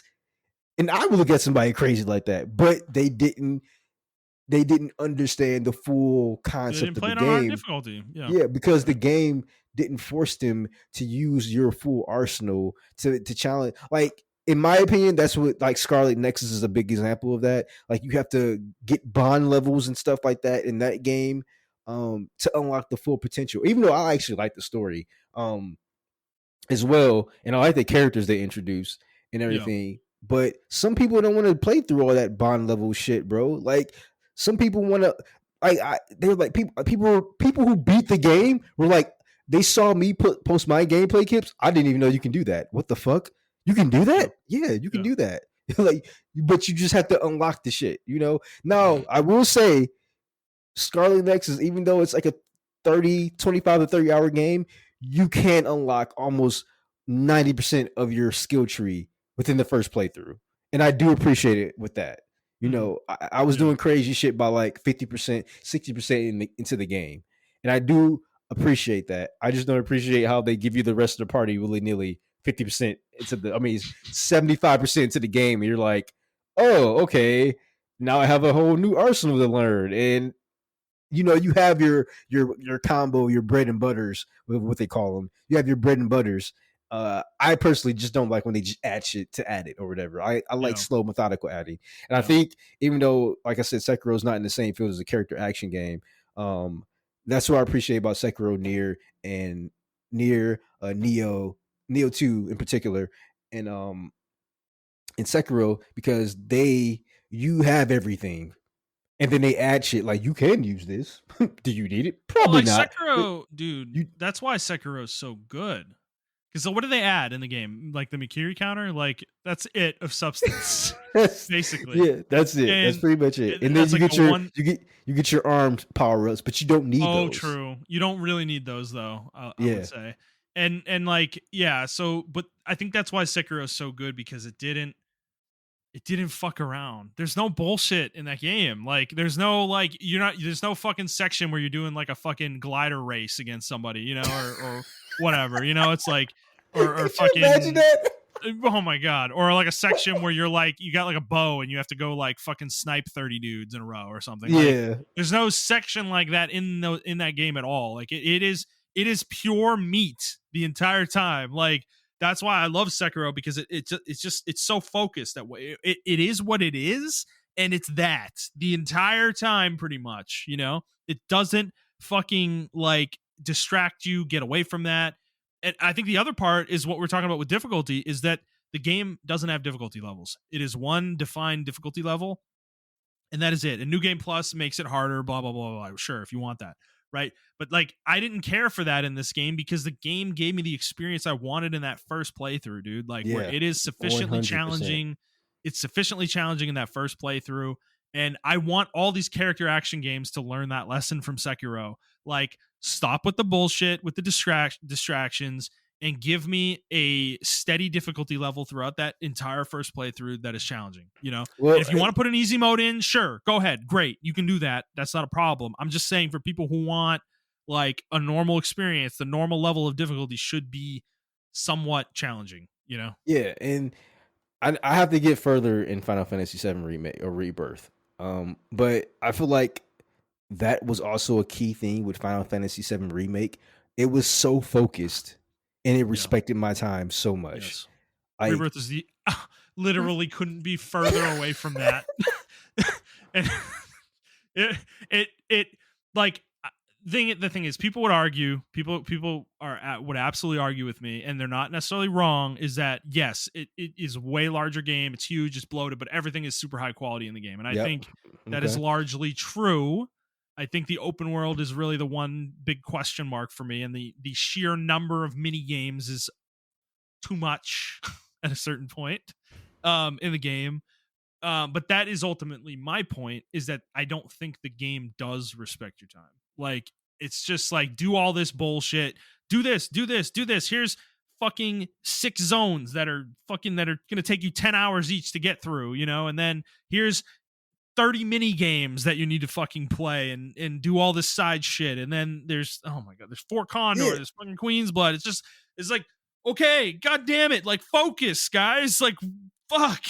Exactly. And you know what? Another character action game that would have probably been perfect in my eyes if they didn't do it was Final Fantasy 16. I Mhm. think I think Final Fantasy 16 also carries the mantle and upgrades what character action games should be, because I feel Yeah. powerful like off the bat. Not only do I feel powerful, the character makes you feel powerful. You Uh-huh. grow with the character. In everything. His Yep. character development is so great. And then it's ruined by fucking mid. Like that section of the game, and then after that, it's so fucking stupid. I'm like, bro, Yeah. what am I doing? We're Like doing a even fetch DJ, quest. Yeah. yeah, DJ was like, he's like, oh man, I was low Final Fantasy 16, but then he's like, what's the bitch that come in mid? I'm like, yeah, when mid comes into the game, bro, I understand why you dropped the game at that point, because Yeah. it's fucking crazy. Like, just stop disrespecting our time. And I understand Well, it's that like you they feel feel like they need a break from the Ex- game. Like, they need to build a break from their own game into the gameplay. And it's like, what are you doing? Why are you doing this? I don't There has need to to be go some pick kind of like dirt for 30 minutes. Fucking, like, I don't know. I have to. So when I was in school for game development, there was a thing about this too, Yeah. and uh, I forgot what my teacher called it, but they intentionally do that, where they try to distract the player, because sometimes they may feel like their gameplay is not sufficient enough to satisfy said player, so they have to distract you with certain things or whatever. My solution to that is, and I at the Make time your I understood. gameplay better? I don't know. Not only if your gameplay is like the GOAT, right? You can have the GOAT gameplay. And I guess their logic is everybody gets bored. You can have the GOAT gameplay, but your gameplay can get boring or stale at the time. Okay, but my approach, the approach shouldn't be, let's make the game longer. That doesn't Exactly. make any sense. That makes 0 sense. Oh, people are going to get bored with our game. Let's make it longer so they don't get bored. What are you talking about? just make a focused game, man. Holy like shit. Yeah. just make for a real. focused game. And this is applied to like action games, like JRPGs and RPGs. Yeah. That shit's gonna be there, and that's kind of meant to be there because you're role playing Or and the you're trying to, genre. for Yeah. the genre, yeah. Fine. But I feel like same thing with God of War 2018 to Ragnarok, bro. Definitely. Oh my god, God of War 1 Ragnarok, or God of War 2018 focus game, love it. Mwah. Oh my god, best steak dinner ever, right? Yes, best. It was made by Chef Ramsay himself, right? Dude, God it has of War, a ton of side content, by the way. Don't get that mixed up. Like, yeah, I I'm not know, saying but it does. I just want to say, we're not saying a game can't have side content, right? But it's focused side content. It is, exactly. Yeah. I when I go out my way to get that content, I get rewarded with the story lore. I get rewarded with maybe a power up or something like that. I was really genuinely finding out about the world. With Ragnarok, I play as fucking Agatha. I play as fucking what's his son name? Atreus. I play as fucking Atreus. Oh I at the end of the game, I was just so ready to be like, I don't give a fuck anymore. Can we just get? And then the payoff at the end, in my opinion, y'all, was not worth it. I'm sorry. No, Ragnarok itself was not worth it. Now, Odin and Thor, those fights, phenomenal. I actually love those fights. I think I may have hated on it before, but I actually come to love those fights. But everything else, Ragnarok itself, and trying to acquire everybody and going on this big war and the war drums and recruit all these people like it's Mass Effect 2 or some shit. Like, what are we doing, man? It's not. You know, like it's like Mass Effect. It was. I just didn't feel the payoff at the end though. Yeah. No, I agree with you. I don't think the payoff is there. Like, the end of the game is not that satisfying. Yeah. So I mean, just to conclude it, right? I like I said, I'm actually going to buy Stellar Blade. I have time this weekend, so I'm going to buy it and I'm going to play it. This game is fun. It is worth it. I think you will like it by the end.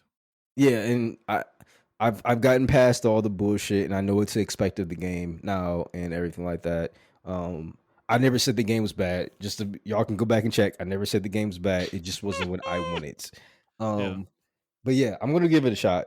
But yeah, I really want developers like just to be more focused and everything like that. As Put a far as boss rush character, in your game on launch, by the way.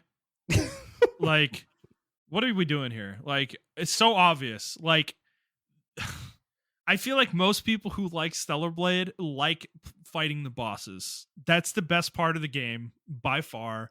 Like, just have the boss rush mode in at launch. I don't get, like, why is that so difficult to understand? I don't know. I feel like any game like this, any action game, should have a boss rush mode in by default. Like, that's got to be like a default feature, to me. I think the other thing games should do more is allow you to skip sections or chapter select. I want to play specific levels in Stellar Blade. I don't want to play the whole game again. that's Like, why it should be level based. Thank you, yes, Justin. I agree. 100%. I I oh my god. It just should be fucking level based, bro. Because that's the problem with this game is I would love to go play it again. I mean, I don't really have time right now, but maybe later in the year, in the summer or something, is I'd love to play it again. But it's just this parts of the game that I know I have to play through that I don't want to do. I don't want to do the shooter levels. Like, I just like I don't, it's like 3 hours of gameplay, probably 3 or 4 hours. It's just like I don't want to do it. That's my biggest gripe. Just let me skip it. I love Rise of the Ronin, bro. I love the combat, bro. Yeah. And it has so much potential. You can unlock that potential, but to unlock that potential, I feel like you have to. They have a You mechanic. grind through it for 30 hours. Yeah, they have a mechanic where you can go back in Yeah. time and redo your decisions, Yeah. and within one playthrough. But it's almost like replaying the game again. And it's like if you have a mechanic to do that, just make it level based. Why are we doing open worlds? There's another region I didn't discover. There's another region. Oh God. Yeah, man. Well, this is why I like Neo so much too, because Neo's another one. It's just focused. There's no bullshit in Neo. There isn't a fucking go-kart level where you're fucking racing the yokai, like like there's no level where you fucking horse racing people. There's no level where you're doing like the challenges in Zelda Ocarina of Time where you gotta like shoot targets on your horse. There's no level like that in fucking Neo, dude. It's just pure unadulterated combat. All you just mentioned is in Rise of the Ronin. No, dude, no. Fuck me, man. Like, what? They have a glider challenge. They have a shooting range. They have an archery range. They have a horseback on archery range. Oh my God. All that shit is in there, bro. What are we doing, man? It's so bloated. I have no idea why they made that game that way. I feel like Sony must have did that. They like, hey, you need an open world game. Oh, it makes me upset.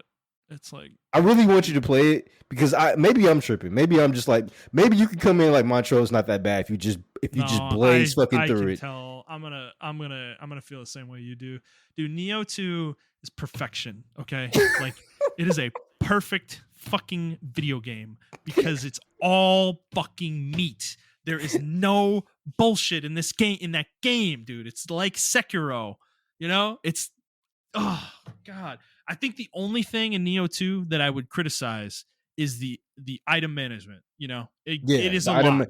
I will say Rise of the Ronin improves the quality of life to the item management is oh my god, chef's kiss. I love it.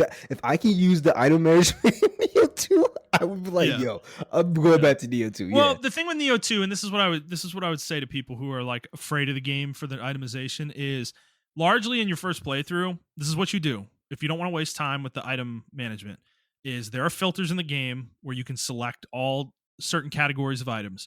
You can optimize. There's a button you can press in the character menu that puts the best gear on that you have at any given time.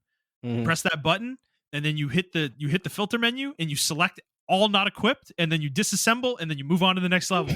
That's what you do, and you do that in 2 minutes, and you're on to the next level. You don't look through every fucking item, which is kind of what I feel like the game almost wants you to do, but that's a trap. That's exactly what the game, and that's the trap I fell into. You don't need to do that until very late in the game. You don't really need to do that until very late in the game, where builds actually start to like really matter a lot later on. Is how honed your build is. You don't need to do that until very late in the game. So okay, I will say I do appreciate Stranger in Paradise for being so focused. A lot of people didn't like that game, but I appreciated it. I thought it was a little gem in the rough, in my opinion. Yeah. I actually Yeah. love that game a lot.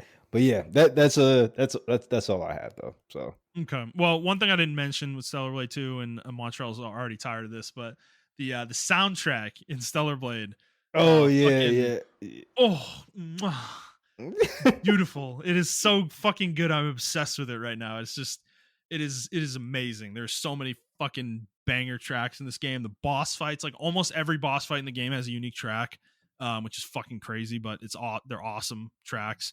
A lot of the boss fights have multiple tracks for one fight too, where it's like the first half is one track and the second half is like a ramped up version of that same track.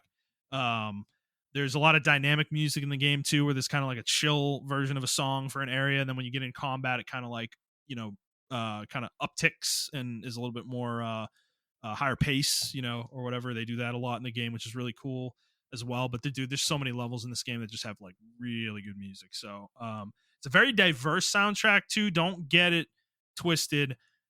I think the one other thing I want to talk about here is the comparisons to Nier with this game and the Souls-like label. These two things.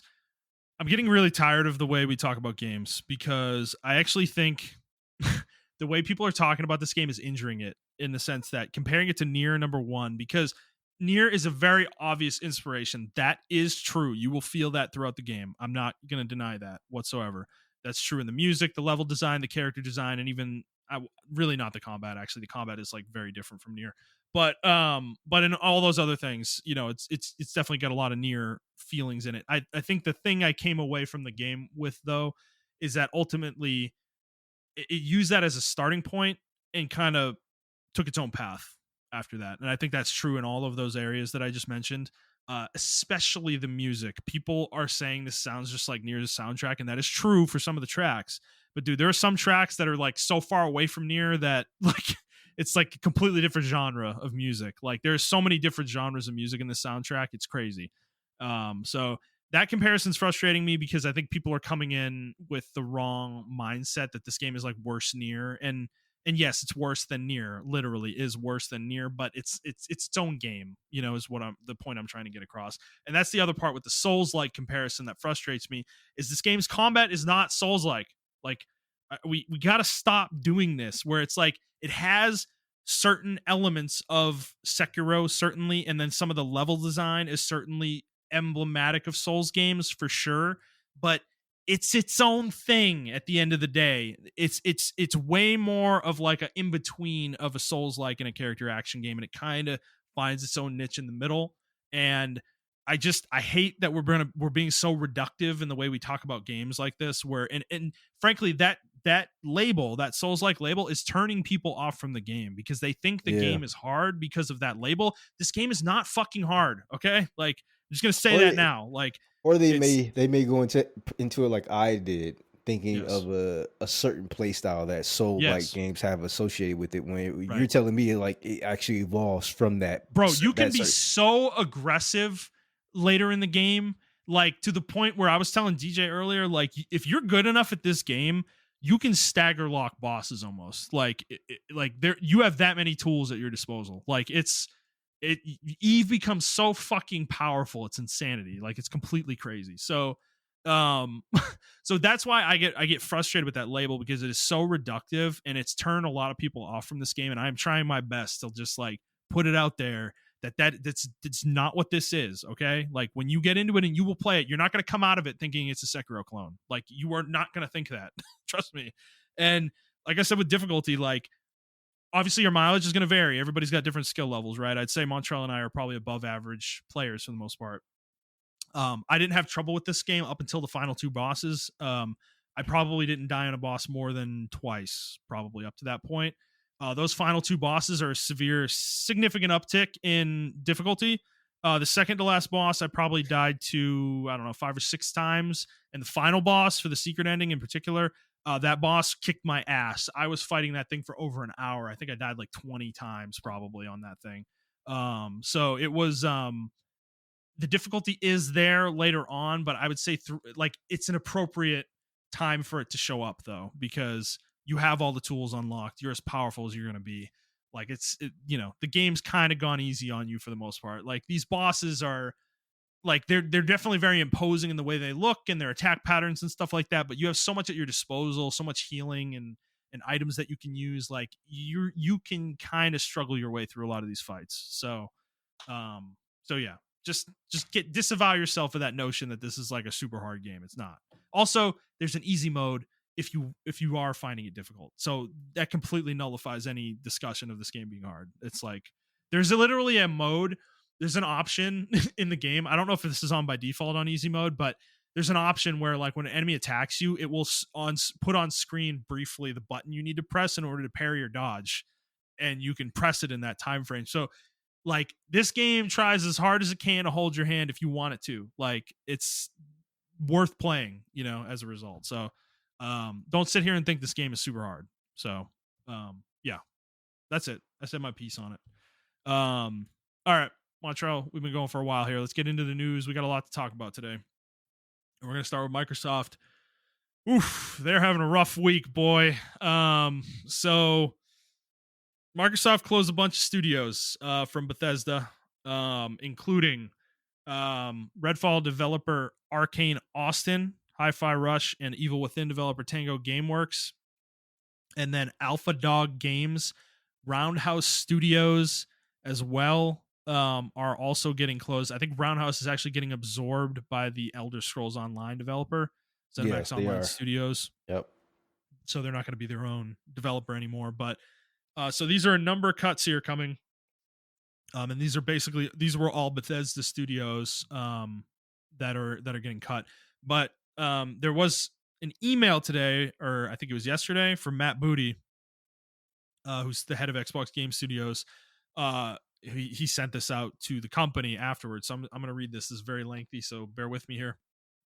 Quote, today I'm sharing changes we are making to our Bethesda and ZeniMax teams. These changes are grounded in prioritizing high impact titles and further investing in Bethesda's portfolio of blockbuster games and beloved worlds which have nurtured over many decades. To double down on these franchises and invest to build new ones requires us to look across the business to identify the opportunities that are best positioned for success. This reprioritization of titles and resources means a few teams will be realigned to others, and that some of our colleagues will be leaving us. Here are the changes going into effect. Arcane Austin. This studio will close, with some members of the team joining other studios to work on projects across Bethesda. Arcane Austin has a history of making impactful and innovative games, and it is a pedigree that everyone should be proud of. Redfall's previous update will be its last as we end all development on the game. The game and its servers will remain online for players to enjoy. That's funny. And we will provide make good offers to players who purchase the Hero DLC. Alpha Dog Studios. This studio will also close. We appreciate the team's creativity in bringing Doom to new players. Mighty Doom, which I believe is a mobile game, will be sunset on August 7th, and we will be turning off the ability for players to make any purchases in the game.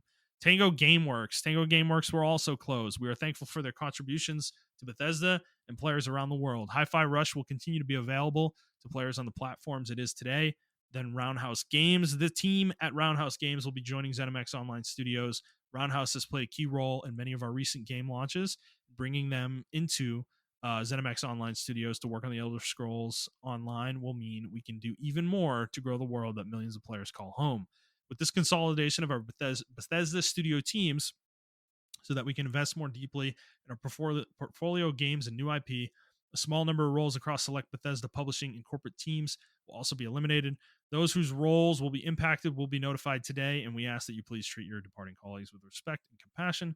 We provide full support to those who are impacted in today's notifications and through their transitions, including severance benefits informed by local laws. These changes are not a reflection of the creativity and skill of the talented individuals at these teams or the risks they took to try new things. I acknowledge that these changes are also disruptive to the various support teams across ZeniMax and Bethesda that bring our games to market. We are making these tough decisions to create capacity to increase investment in other parts of our portfolio and focus on our priority games. Bethesda remains one of the key pillars of Xbox, with a strong portfolio of amazing games and thriving communities. As we look to the future, there is an impressive lineup of games on the horizon. In 2024 alone, we have Starfield Shattered Space, Fallout 76 Skyline Valley, Indiana Jones and the Great Circle, and the Elder Scrolls Online's Golden Road. as we align our plans and resources to best set ourselves up for success in this complex and changing industry. Our teams across Arcane Leon, Bethesda Game Studios, id Software, Machine Games, ZeniMax Online Studios, and the Bethesda publishing and corporate teams will be well positioned to build new IP, explore new game concepts, and expand our existing franchises. End quote. So yeah, Montreal. Few studios getting closed. I mean, layoffs have been happening all year. Studio closures happening all year. This has been a bad year for this, but um, Microsoft here is not coming out very good. I will say that. So, how do you feel about all this? Um, I feel like it's a very dumb decision. Um, The whole thing, or which one of the teams specifically? um, Tangle Works in particular, I think Yeah, it's a very dumb decision. Um, I know Shinji Mikami. Mikami. Yes. He was the founder, but he also left. He did He leave. actually wasn't the founder. He Oh, he dispelled that wasn't. notion. Yeah, he dispelled that notion. He was actually just one of the people that worked at the studio. Everybody seemed to attribute this team to him, but he said that wasn't the case. Like there's actually the Okay. founder was still there. Oh, Um, okay.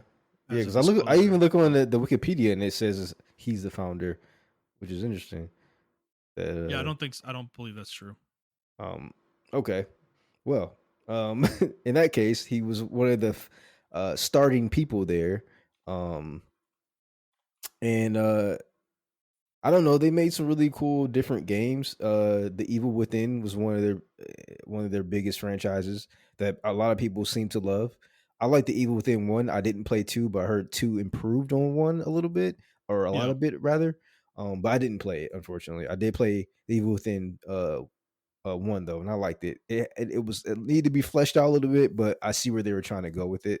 Um, Also, Tokyo Ghostwire, but I remember we heard what happened with that. I think her name's Masato. Yes. Yeah, Masato. No, that's not her. That's not her. That's not him. Rather, uh, fuck, what's her name, man? You Was talking it about the one Yuji? from E3? That was Yeah, like I don't remember her name. She left a while ago though. She's been gone for a yeah. couple of years. Just to clarify what I was saying earlier too, he did an interview a couple weeks ago where he said basically he said I had only been the CEO for 6 months. I think a lot of people were under the impression that I was the representative, but I was very close to a rank and file employee. I had Ah, blank producer attached to my name, but I wasn't an executive or anything of the sort. That he was talking about okay. his time at Tango. So Yeah. So, um, yeah, her name's Ikumi, I believe. Ikumi Nakamura. yes, that's correct. Yep, Yeah, that's right. so Akumi Nakamura, she left. I don't believe she was the creative director, but I don't think she was like the Correct. sole like Right. creator of Right. Ghostwire Tokyo. But I like that game. The problem with Ghostwire Tokyo for me was like the gameplay was a little bit stale. The idea of it was like really cool though. But the gameplay was a little bit stale. But I loved Hi-Fi Rush. I thought that was like a smash hit. I Hmm. couldn't wait for it to drop on PlayStation. That's one game they definitely should have ported over to PlayStation, and that would have bumped the sales up a lot because that is a PlayStation esque crowd game. No offense to Xbox gamers, but I think PlayStation and Switch players will love that game. Like Yeah. no bar. Um, Well, it came out on PlayStation. it did okay. Yeah, it's on I didn't. PS5. It's on PS5. Yeah, Yeah. I um I don't know that game is really cool. Hmm. I think if they would have backed it a little bit more, for Hi-Fi Rush 2, it would have sold more than Hi-Fi Rush 1, in my opinion. Yeah. Um, it's just one of those games that would have had a cult following, but it would have picked up on the second game, almost kind of akin to um, Dragon's Dogma, where the first one really didn't sell too well, but later on in its lifespan, it sold more as more people played it, and then obviously Dragon Dogma 2 is a smash hit. I think the same thing is with Splatoon as well. I didn't like Splatoon, but like it was a kind of a hit when it first dropped, had a cult following, but then Splatoon 2 came out and it's way bigger. The sales of Splatoon 2 are fucking crazy. If you go look, if there's a video on YouTube, y'all. And I implore you to go look at Nintendo's lifetime sales, or not lifetime sales, but like the Switch sales for the last 5 years. It's fucking insane. Nintendo is one of the quietest billionaires ever. Like we're talking about Grand Theft Auto, Mm, GTA 5, 6 sales. Like that's what mhm. we're talking about, people. Like they Yeah. make a crazy amount of money. Anyway, um, uh, yeah, I think Xbox letting them go.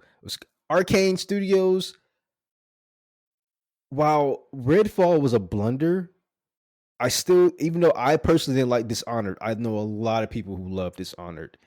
I think it Well, would so have this been. studio didn't make Dishonored. They made Arcane Leon is the main studio. That's the one who made Dishonored. Oh, okay, okay, all And right. what's the one they made a couple years ago?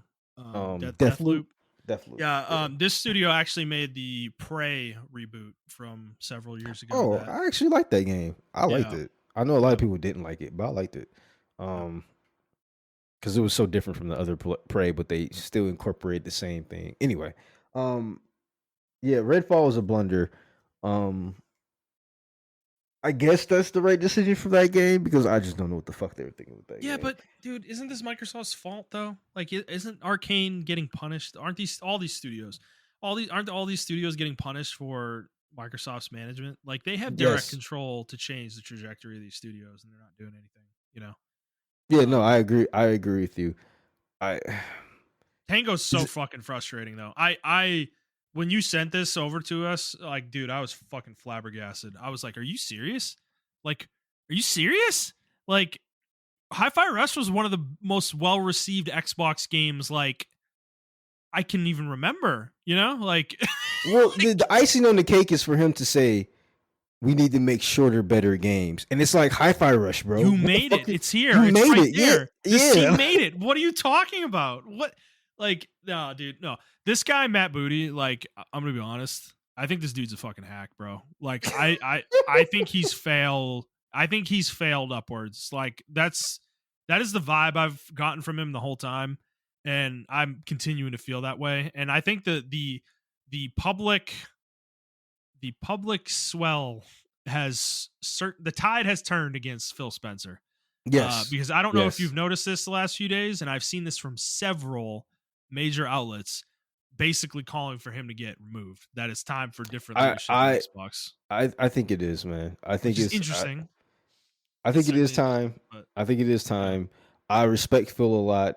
I know for a fact. You can tell that he genuinely loves video games. You can definitely fucking tell. I There's think he's in no over his head though.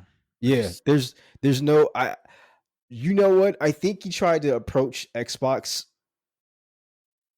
like Ottawa approached Nintendo, but unfortunately he doesn't have the charisma or the balls that Ottawa had for yeah, Nintendo. Remember Nintendo Wii U sales are fucking terrible. And instead of laying off people, he gave up half of his salary to keep yeah, as many everybody. employees, yeah, to keep as many employees as he could. And if Phil would have did that, I probably don't think it still would have saved everybody, but it would have saved a lot of jobs, right? Well, dude, look where Nintendo is now after that decision too. Think about that. Like, dude, Nintendo's success, and I think Nintendo recognizes this, and Iwata certainly probably did back in the day, is that Yeah, Nintendo's success as a company now, especially, and I mean, I think even going back their entire history, is due to the people they employ. Like, their employees are more valuable than most other companies' employees are, yeah. relative to, the company they work for. Because, dude, like, Miyamoto is like he's literally like gold for them. Like, that man, when he dies, it's going to be devastating, for that Yeah. company. But I think they're smart enough to know that obviously this man's not going to live forever, and I think they have been grooming the next generation for years now. Um, Well, I mean, you can tell with the new games the games that are just coming out, the yeah, studios they're employing and everything, the IPs. I mean, they know that Mario is probably not going to last forever. They know that all these other IPs aren't going to last forever, but somehow they still keep it fresh. They still keep it engaging, yeah, and they have their own versions of other games out there. Like me and you said, we think Xenoblade is their version of Final Fantasy, right? Like hmm, they have that already. They have their own little esports game. They have their own, all these little games they have. Um they're in their own ecosystem and no one's touching them. And they just know as much as we give them shit for like not trying to prop up older IPs like F-Zero or Star Fox and all these other games and stuff like that. Yeah. Unfortunately, they do know what sells. I know. They You're know what right. You're sells. totally right. I don't want you to be, but you're totally right. Custom Yeah, Robo is not it's gonna not move the it's needle. not going to move the needle, unfortunately, brother. It's So it makes me so upset. It's like it's so good. It's it is good, but it's not going to yeah, move the needle. yeah. But you know what? I will say, I think it would be one of those games if they did decide to go PC. Mhm. That would be one game to put on like the Steam market, and Yeah, people will go crazy over it. I think that's yeah. one of those games. F-Zero may be another one of those games if you wanted to dabble in like maybe you put some Mario games on PC type shit. But yeah, I think unfortunately, man, I know Phil has the best intentions in heart. I think either he's fighting the upper heads or buy he has to do the upper executives bidding. He knows how I think the system yeah. works. I think And he's doing both. Yeah. yeah, and I, I I can tell he wants to do more, but it's just like, bro, just go work for Sony. Like, just go work for Sony or No, somebody, bro. Tango sucks, man, dude. Like, I can't believe. Like, if I honestly, if I were Sony right now, Buy them, I save would them. be looking. Well, you can't buy them, but I would Well, yeah. I would be getting an employee list as quickly as possible and reaching out to everybody to try to like reform the Well, studio under a different name well, because well, I Mikami's don't know. he already took like a lot of the Tango GameWorks people with him. He already is Really, making his own studio. So, then um, fuck, buy that. Get some of the talent from this team I here. I am against buying. Give Mikami his fucking like his shot, man. You know. Yeah, I say partner with them. I don't want to buy. I don't. I'm tired True. of Yeah. fucking Okay. You're right. studios. You're right. Yeah, Maybe I'm getting ahead of myself. You're right. Yeah. yeah, Do like a yeah. second party game first, Exactly. and Yeah. yeah. But still, if I were Sony, I would be seriously considering that right now because this closure is maybe Microsoft just doesn't want to deal with a Japanese company. You know, like maybe that's part of it for them. Because Tango doesn't deserve this with what they've output. I don't think. In my opinion, 4 bangers. Like, Yeah. like, or Yeah. 3 bangers or whatever. Like, in my opinion, and it's like, yeah, they didn't sell well, but they were all critically acclaimed, and it's like, uh, Yeah, and then I think Phil or Matt Booty, one of them said like literally yesterday or the day this happened that like we need prestige games, you know, as part of our platform. And it's like, okay, then why are you closing the studio, man? Like, what are you talking about? It's so fucking frustrating. It's like, so I don't know. There's got to be something here because like basically what they're teaching people is that success doesn't matter, dude. Like you can be as successful as Tango was with their games and still get closed. It's like, and that sucks. That's a shitty reality, you know. you know what's the biggest blunder of this, I think, and we talked about it, and I said, while I praised the product when it first came out, I always knew in the back of my head that this would be the product's downfall. I think Game Pass is a significant part of this. Hi-Fi Rush reached 2 to 3 million players through Game Pass. Yeah. Why didn't those translate to sales? Right. Because what was the point of me buying it? I could just play it on a Game Pass. Right.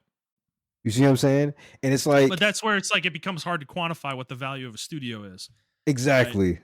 And Xbox created this environment, so it's very convenient for them to be like, "Oh well, didn't do well enough for us, so bye bye Tango." It's like, what do you mean, 3 million 90, players? That's 97 crazy. positive reviews. 97%.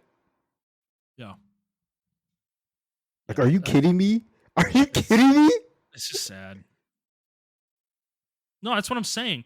Hi-Fi Rush is probably one of the most critically acclaimed games. I mean, maybe this is hyperbolic, but like from what you just said, Xbox's entire history, you know, it's like that's fucking nuts, dude. I don't know. If you're not gonna go that far, I'll just say probably since the beginning of the Xbox One, probably, or maybe since You know what? That's what that game reminded me of. Sunset Remember Overdrive. it did remind me of Sunset Overdrive, but it Well, reminded me that's the of the. last game that was this critically acclaimed, Oh probably yeah, of yeah. You're theirs, right. like You're exclusive, right. right? Yeah. It, and it did remind me of the older Xbox, like the OG Xbox. You remember how many crazy, wacky games that just came out on the OG Bro, Xbox? Sudeki, do you remember Sudeki? I think Yeah. about that game so much. I don't It's the weirdest RPG, but I don't know why I love that game. Well, for me, it wasn't wacky or weird, but like I played Jade Empire, and that was my Yeah. first like introduction to BioWare, and I was just like, Mm. this game's fucking crazy, bro. Mhm. Maybe I played Baldur's Gate before that, but I really didn't know who BioWare was like that. But Yeah. when I played Jade Empire, I was like, holy shit, this game's fucking dope, yo. Bro, Fable. You want to talk about wacky? Fucking Fable, dude. Fucking Fable, man. And it reminded me, I was like, wow, this reminded me of the OG Xbox. Because this would have been one of those wacky games like that was just on there. And it's just like a hit. And then I don't know, man. This was I think they're gonna look back at like history's gonna look back at this and was like, this was the downfall of Xbox. Like Yeah. I think this is the downfall right here. Like this is crazy to This is me. the little domino. Yeah. Yep. I would be surprised if they come back. If they come back from this, then more power to them. But this they have to get first of all, they have to get rid of Game Pass, in my opinion. Yeah. And they have to make good games or get out of the industry. Like just go third Well, party. it just makes me wonder, like, let's say Phil got let go and then his whole leadership team was, excised with him. What would the next person that came in even do? You know? Like, I don't even know where you go from where Xbox is right now. You would probably have to cut a little bit more, trim fat off. Well, would you And close Game Pass though? Would you get rid of it, or would you try to keep it? I would phase it out, in my opinion. And the reason why I would phase it out is because that would give my studios more incentive to make better games. The first thing you need to do, in my opinion, before Game Pass is even thrown out the window, is you need to get your studios in line. I Yeah. need you guys to pitch me high quality first party shit. Go. Yeah. You have 6 months to come up with some good ideas. You know what I'm saying? Like Not whatever that's your Rare is making over there. yeah. What the fuck is why aren't they gone? I'm Where's that sorry. game? Where's that game? Well, no, Sea of Thieves is why they're not gone. Fuck that. Get out of here, bro. No, Everwild? Sea of Thieves is too huge, man. It's actually a big game. I know, very I know. I know it's a big game. But no, that's my point though. That's your point though. Everwild is ridiculous. Like, when was that game announced? Was that like 3 years ago now? And we haven't heard a peep about it. And there was an like, article that came out with Perfect Dark. They're still trying to fucking make that game. They announced that what 8 years ago with like a quadruple A fucking studio. Like, the fuck are we doing, man? Like, the management here is a just absolute disaster. Like, and we shit on publishers all the time. We're like I remember us, 3 or 4 years ago saying like, yo, publishers need to be like, tighten up the noose on them, man. Like, yeah, you need to or loosen the grip on them or whatever. Let these studios flourish or whatever. Yeah. But when Pentiment was made, we made it behind. We kind of made it behind our boss's back. And you say that publicly? I'm just like, that's wild. What? How do you have a job after that? It's crazy.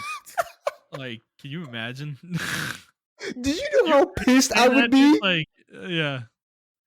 And I'm not even the type of person that that's like a leadership type that gets pissed about shit like that. But do you know how pissed I would be? I would walk into that office right after the fucking Xbox showcase and say, "What the fuck are y'all talking about? You made this game behind our backs. Where did you get the funding from?" Oh, well, we put a little bit from, Grounded, and we put a little bit from, Avowed here and there, and blah, blah, blah. Everybody's fired. I'm pissed at this point. Everybody's fired. Closing Obsidian, baby. Get them out of here. And you know what? That may have been an emotional response. So maybe Phil kind of calmed down. But I would have been pissed, bro. Like, wild.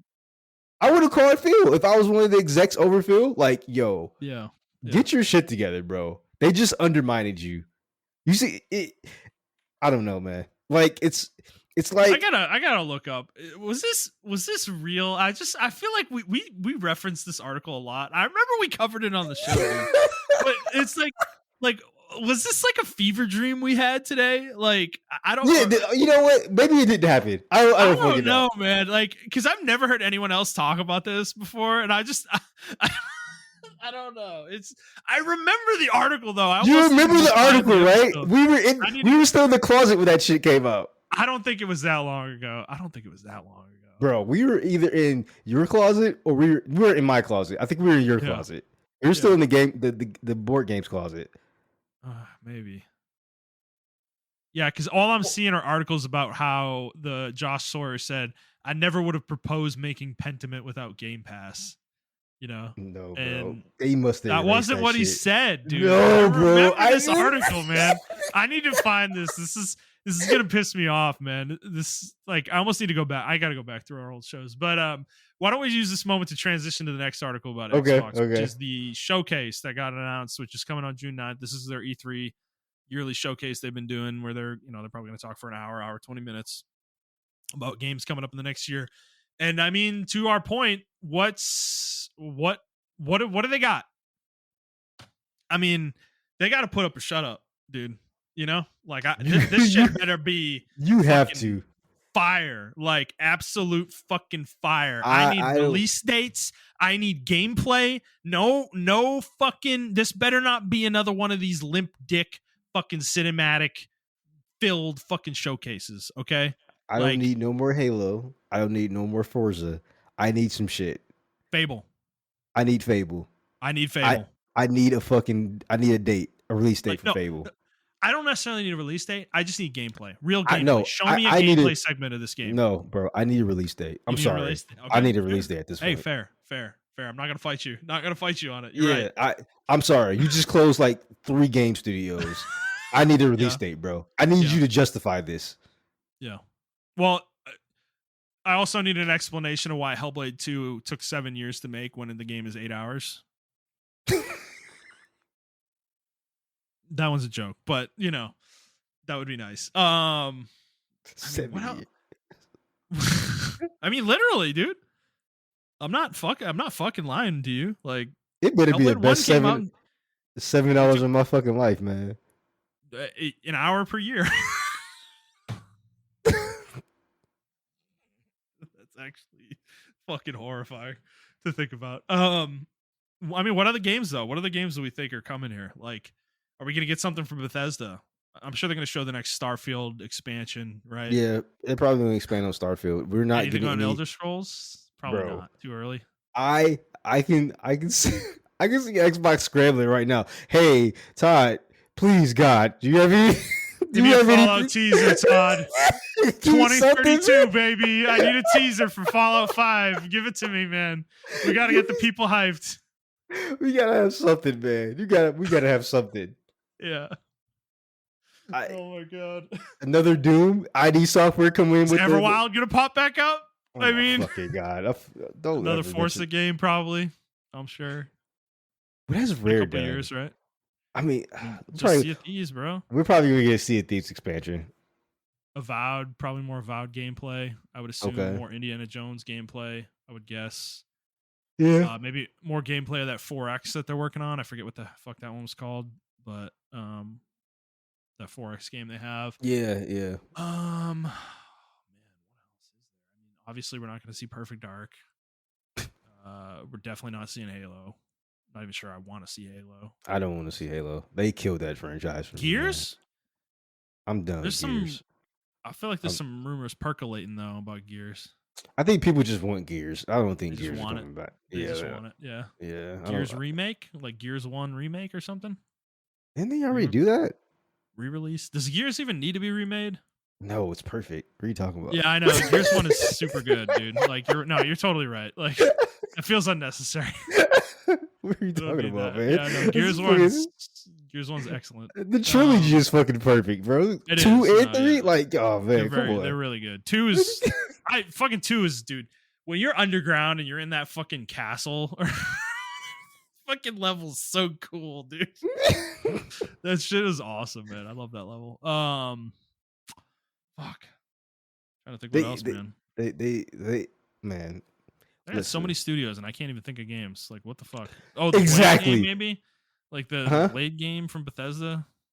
Well, I mean, but they don't know how to make good gameplay, bro. I'm sorry. Yeah. The Well, last action game, That's from Machine Games, I believe. the last action game they made, with their studios was a game called Wet, Don't even and know what that is. yeah, I didn't like that. I mean, the game was like it was trying to be Kill Bill, like you're a lady with a katana and a gun and stuff like that, but the gameplay was like kind of ass, in my opinion. Yeah. Um, Yeah. yeah, it was just it. You can slow mo shoot, you can slide and shoot. Like it's like the concepts are really fucking cool, actually. Yeah. But I don't know. It just needed to be polished a little bit better. But this game did come out in like Mm. fucking 2009. So Outer Worlds 2 from Obsidian. I mean, I'm making myself not excited for this, just talking through this list. I don't care about any of these games. you're trying It's at least. just Fable, dude. It's just Fable. That's it. That's the only game I'm That's actually their like that's interested their in. hit maker. You know how many people would come back just for Fable? 100%. Dude, it's embarrassing that Fable's been on ice this long. Embarrassing. It's completely a fucking joke. Like, And it can't, bro. I'm sorry, they can't do a Prey with Fable. It has to kind of resemble the old Fable. I'm sorry, yeah. like Yeah. we can't. I don't think that's gonna happen though. I don't think so either. At I least think they're gonna God of War-tize it. Like, honestly, is what it looks my like. God, That's kind of what it please looks like. stop that, man. Like, Yeah. it needs to be an RPG. I need to be able to do stuff. I need Nah, to be bro. able. Pseudo RPG. Oh my God. Nobody believes in the hard RPG. The anymore. concepts of old Fable will work so well today because we have the technology. We can rebuild them. Absolutely. We have the technology. Oh, man. Good reference. Oh, man. No, I don't know. I'm actually not excited at all, to be honest. Yeah, we try. You know what, Justin? I give us the benefit of the doubt, man. We tried, bro. We tried to always uplift Xbox and not shit on them like everybody else. Yeah, like everybody else do. We try to be, very unbiased, but they're fucking ass, bro. The I'm blows, sorry. dude. We taking body blows the last few months, man. Like, it's just everybody just Xbox is just body blowing everybody, man. It's hard right now. I feel like they're up against the ropes, dude. Like, I don't know. Yeah, Sony is killing them. Nintendo's killing them. Like the refs watching right now, about to call the fight. That's what it feels like. Yeah. Like that's where they are. It's yeah. No, this feels pivotal for them almost. And you know what's funny about this? Sony's probably not even gonna have a showcase. And nobody's gonna care. Like, they're still gonna be ahead. That's how bad it is right now. Sony can be completely fucking silent. Like, they don't say a word. They don't say a fucking word. They troll us with Housemark comic books, comic book teases, and like, it doesn't matter. Who cares? Whatever. It's fine. They'll be fine. I don't understand. You know what? We can just go into the next story. I agree. I'm done. I don't want to talk about this anymore. I want to just put up a shut up, Xbox. Like, yes, I don't understand how we have people with fucking master degrees who are probably working on the marketing team in the direction of Xbox and all this other shit like that, and they just can't figure it out. And they fumbled it so hard. Yeah, they just can't figure. It's really not that hard. I don't know. It really shouldn't be this hard. It's not. It's literally not that hard. Games. Just make great games. That should be the basis of all of this. It is, and I know it's hard to make the game, but these people have talent, man. But you have like 40 studios. I mean, well, 36 now, but fucking Jesus. Like, you know what I need? I need them to get Todd Howard in the room, and say, "Listen, bro, we're about to announce New Vegas 2, and Obsidian's making it. I don't give a fuck anymore. I'm announcing it on the show. That's where you guys are gonna learn about it." I love that energy. And y'all are gonna Obsidian make. and Bethesda both have no idea, and Phil's just like he has his own graphics made up for it. They just have to make it. They just have to deal with it. Oh, what a power move that would be. I would love that, dude. Oh my god. Make it. Like, they don't even care. Like, it's just like, you fucking making it. And it better be done in like 3 to 4 years. In 3 to 4 years, it better be. Bro, Phil would never, dude. He would I know never. He doesn't have the balls. Like, I know he would never do it. He can't even tell Rare to shut down Everwild, dude. Like, come on. You think he has the balls to do that's that? That's another person I would do it too, right? Yeah. I'll just go in there. I'm shutting down Everwild, boys. I will announce it on the showcase. And we're making a Banjo-Kazooie 4 from Rare. And we just got a graphic. We're just going to skip 3. There's no Banjo-Kazooie 3. Yeah, there's no Banjo-Kazooie 3. We're going straight to 4, baby. Everwild's canceled. We're working on Banjo 4-y. They get the fucking email right then and there. Everything's canceled. Work on Banjo-Kazooie 3. I don't fucking care anymore. No more Sea of Thieves. That game's done. It's over.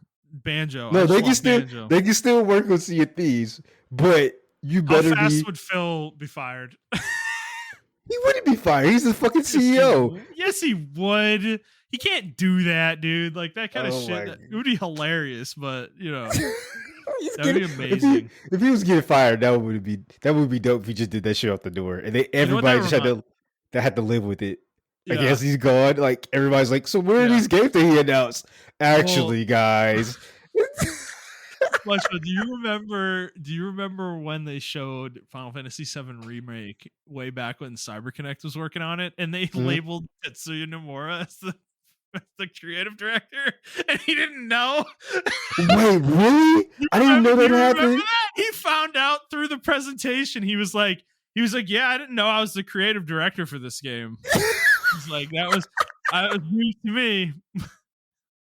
Oh my god. Could you imagine? It was amazing, man. Oh my god, dude. I really think Square has Tetsuya in the basement. Like, you're making fucking Kingdom Hearts. Oh, it's the same thing with Miyamoto, dude. Yeah, like it's dude. There was this story back in the day. Do you remember this? Where Miyamoto like rode a bike to work, and like they basically told him, like, Nintendo was like, you can't ride bikes, dude. Like, you are too valuable. We cannot risk you getting injured. Like, wait, really? I don't remember that story. No, it's a real thing. It's fucking hilarious. Yeah, he's in a basement chained to a fucking desk. Just spitting out ideas. Yeah, just like Sora and the Iron Man, they fight Thanos. Lightsabers are keyblades. That's what Phil needs to do with fucking Obsidian. After they make a vow, like, everyone's going to the basement, man. You're going to the bottom floor of the Xbox, and you're gonna end Todd Howard and the Bethesda team. You're going right now in the basement with them, and you guys are gonna make the best fucking Fallout game ever. I don't give a fuck if you don't like each other. All New Vegas 2, and it needs to come out before the next season of the TV show. It does, actually. You're joking, but it does. Fallout actually does. Fallout Sandy Hills. That's what we need, bro. We need it. Yeah. All right. Yeah, let's go. Around. Let's Xbox put it on us. You need to have a good show here. All right. Nintendo also having a showcase, not a showcase, but a direct in June. However, Shintaro Furukawa, current president of Nintendo, said that this direct will be focused on the software lineup for the second half of 2024. Okay. There will be no mention of the Switch successor during that presentation, which, hilariously, we didn't know. Like, obviously we know they're working on a Switch successor, but they hadn't actually officially announced it yet. So this was the official announcement that there is going to be a successor to the Switch. Was this tweet from the president, which was funny. So, but yeah, I mean, I don't know, man. This feels like we got to get to the end here, man. Like, I don't really care what's in this direct. Like, this is gonna be bad. Like, we're at the end of a fucking console life cycle. Like, what's the next fucking device, man? Like, I don't know. Is there anything you think we might get here that excites you? Maybe an announcement for like a next like Mario Odyssey 2 or something? I mean, maybe. I don't know. What Prime what else can 4, they? maybe. Yeah, yeah. If we can get a It's been a Prime, while. it's been a while, so we can definitely get a Well, they Prime. announced it so long ago, and then they restarted development, and even that was so long ago now. Like, I mean, it does feel like it's time where it's kind of close, and I I do feel like it's possible we see some games here that are going to be on both systems, the Switch and whatever the successor to the Switch is. Yeah, maybe we get some more Xenoblade DLC. I mean, that game's been chalking out Chronicle DLC like a fucking Xenoblade Chronicles 4, Xenoblade X2, Chronicles X2, or X remake. or Fuck. X remake. Yeah. Don't do it. Don't do it, Justin. Nope. Don't get We, your hopes up. we do this every No, direct, and then bro, we get this. dude, no. You know how bad of a situation we are in with Xenoblade Chronicles X now? Like, where it's stranded on the Wii U and the Wii U shop closed. So you can no longer download Oh my patches on the god, Wii you're U. right. You're And that right. game famously was horrible off the disc. Like, the patches like fixed like a whole bunch of shit with it. There was like fuzzy text and stuff in the game. So yeah, no, Xenoblade Chronicles X needs a remaster or a remake or something, dude. Like, I don't know. I mean, that game It's sold like what 10 million copies or something like that. no, it was a few million on a console that sold like 13 million, which is extremely impressive. So, Yeah, but yeah, no, it's a crime that game is still stranded on the Wii U. yeah. So, They need to remake that game. I mean, fuck. I have bought Katos and I still fucking play the game. me too. I never bought it, but I want to play that too. Yeah, dude, with Xenoblade, it's been 2 years since 3 came out, or almost 2 years. I just think it's too soon for whatever the next game is. Then again, I say that, and Xenoblade Chronicles 2 came out in like 3 years. So Didn't no, they? it was And 2 years. didn't they drop fucking the definitive edition of fucking Chronicles 1 at like That 2 years? was 3 years ago. Well, like didn't they do that within 2 years of Xenoblade Chronicles 2? No. It was They were three actually years. dormant for a while. Xenoblade Chronicles 2 came out in 2017. Mm-hmm. December 2017. I think definitive edition of Xenoblade Chronicles came out in 2020 or 2021, I want to say. Okay.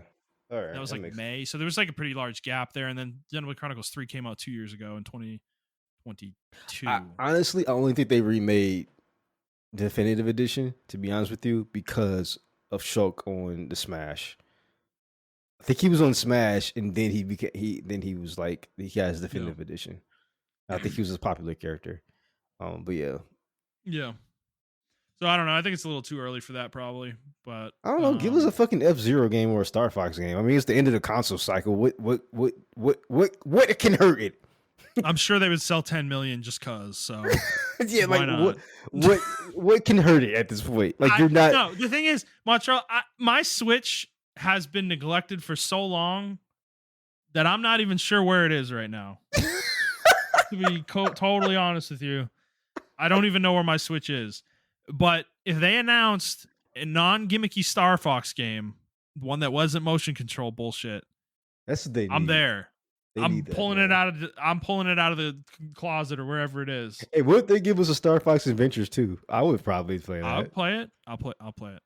That game's not that great, but it's not that great, but it's something.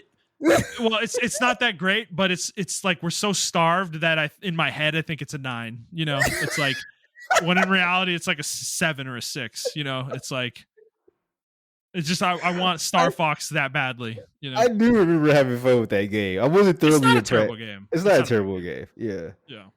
But that character, what's her name? Crystal. She's like so fucking popular within like those communities. I'm not gonna say. That's so anything. weird. Yeah, we know. Star Fox has very strong furry energy. For sure. She's everywhere. Like everywhere. I mean, like the character. Bro, okay, listen, right? I always scrolled up my timeline and I follow some people who are into anime, but occasionally if you scroll your timeline like after 10 o'clock, you start seeing some crazy shit, right? That's why I usually go off of Twitter around 10 o'clock. Yeah. And the Rule 34 shit of her just keeps popping up. And I'm like, this character is at least 13 to 14 years old. They designed her for that. I mean, bro, she's barely wearing anything, man. Like let's be real for a second. Is Nintendo the cause of the furries epidemic? No, they responded to Sonic. Okay. Sonic is the cause of it, then, isn't he? Jesus Christ. Why did I type this into Google? No, you're gonna be putting a list.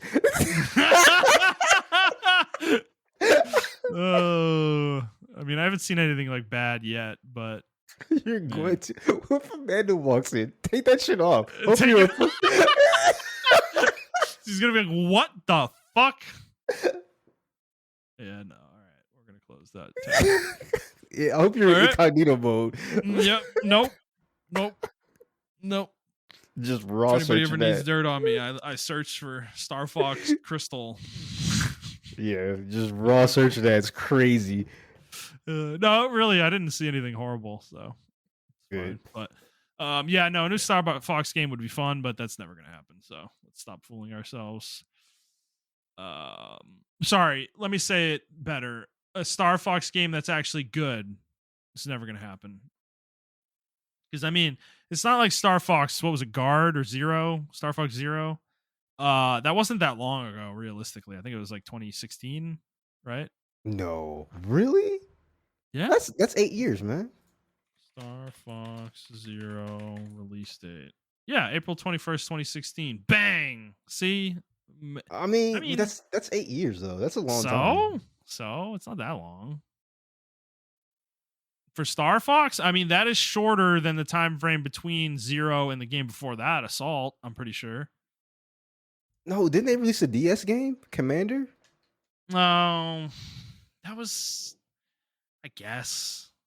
Yeah, I guess. Yeah, Star Fox Command. When did that come? Oh, hold on.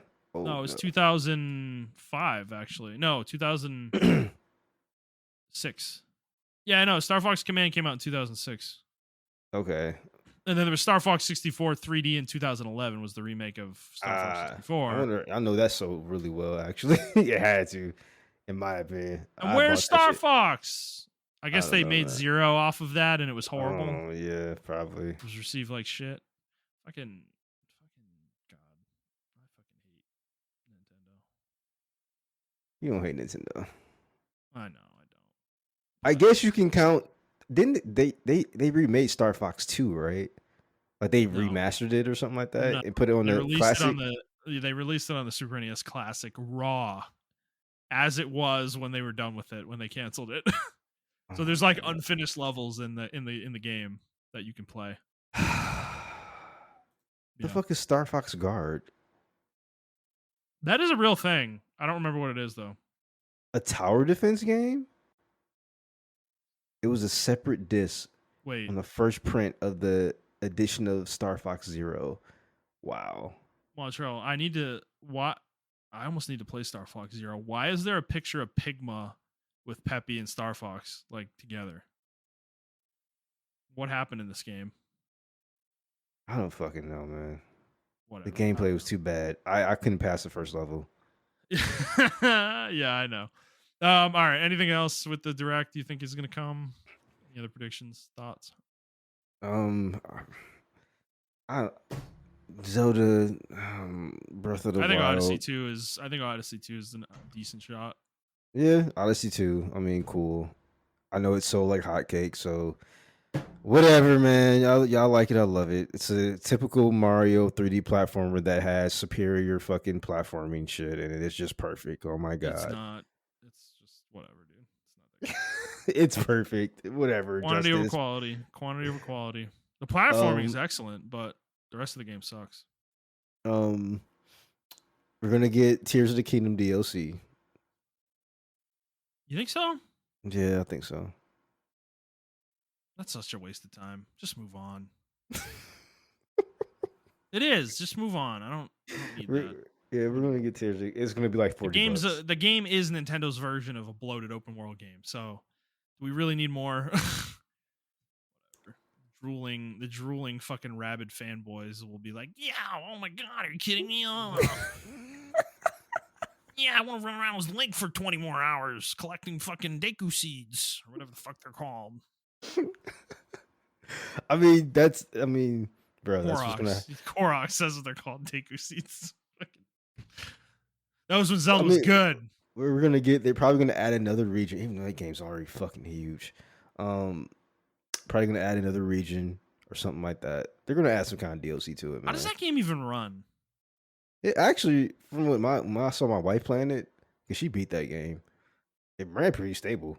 How does it even run though on the Switch? I don't know. It's like wizardry. Monolith Soft has just got some. Bro, they, I don't know. They're wizards. bro, that game, that's one of the most under fucking rated studios ever, man. It's so fucking crazy. If they were like, people just don't know. People, you know what? Monolith Soft, it was what people think of Square Enix. Like that, they are those guys. And I think Square Yeah. Enix knows that too. Well, to be fair, Square's in like a. I will say Square's in a really good period right now. So They are, but I mean, they're in a they're not. renaissance. They're not no fucking Xenoblade. They're not Monolith Soft. No. Yeah. Nobody wants to have that conversation, bro. Nobody wants to have that conversation. Like mainstream games media isn't ready for that conversation. They're not. They're definitely not. So, all right, watch out. We're rambling. Let's move on. Our next story. There was a massive fucking leak from PlayStation of their first party game sales on PSN all time. So overall revenue of like a bunch of their fucking games, which is crazy. So I mean, we're not gonna go through everything here. This is on Reset Era. If you want to go look at it, it is extremely poorly formatted. Oh So yeah, terrible. um, it's very hard to parse in certain things here, but there's some very interesting stuff. So top of the list is Spider-Man, the original. Revenue life to date is $315 million, and then God of War Ragnarok is second on the list, 279 million. Last of Us 2 is third at 242 million. Spider-Man Miles Morales at 231 million. And then God of War PS4, that's the 2018 game at 229 million.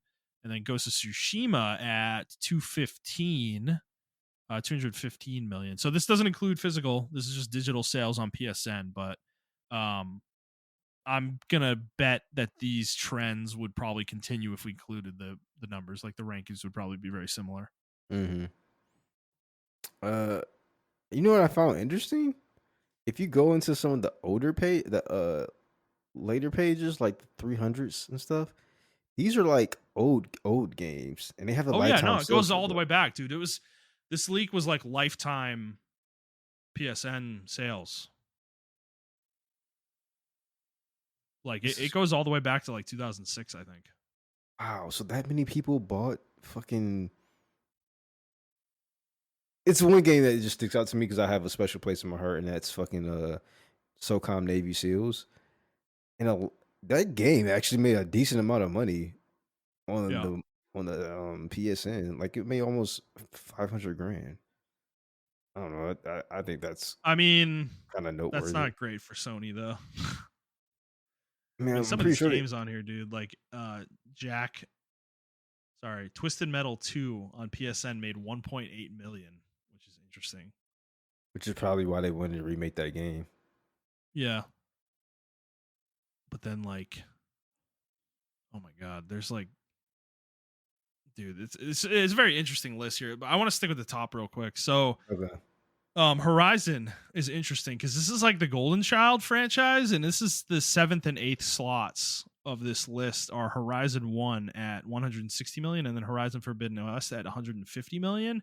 And I do want to point out with Forbidden West that that game was put on PS Plus premium, I believe, day and date for a minute, for like a little while. They were testing that game out, and it cost them like a fuck ton of money with that game. Like they lost millions and millions and millions of sales um with that game, and I think that reflects here in this list, because it should be, I would think it would be higher on this list than it is, um given its level of sales historically. Yeah, I agree. um Well, the Other one that stuck interesting out to me, ones, you go ahead. the one that stuck out to me was the Dark Souls remake. Only Demon 51, Souls, yeah, or the Demon Souls remake. I'm sorry. Yeah, that 51 one million. 51 million. Last of Us Part 1 is actually higher than that. barely, also around close to 52 million. Um, that's the remake from September 2022 that came out. And this is And this then is this is probably the reason why you guys will never get another Bloodborne. It only made 83 million lifetime sales. dude, I feel like that's good though for what this game is. This is You- the we're- thing, like Last of Us 2, right, is much higher on this list, but the budget of that game was so high, like 200 plus million, and it only made 242 million. You know, I mean digitally, so obviously it's probably a higher total overall, but Bloodborne couldn't have cost anywhere near that, you know, to make. So Hey, I'll actually have to see the development cost for Bloodborne.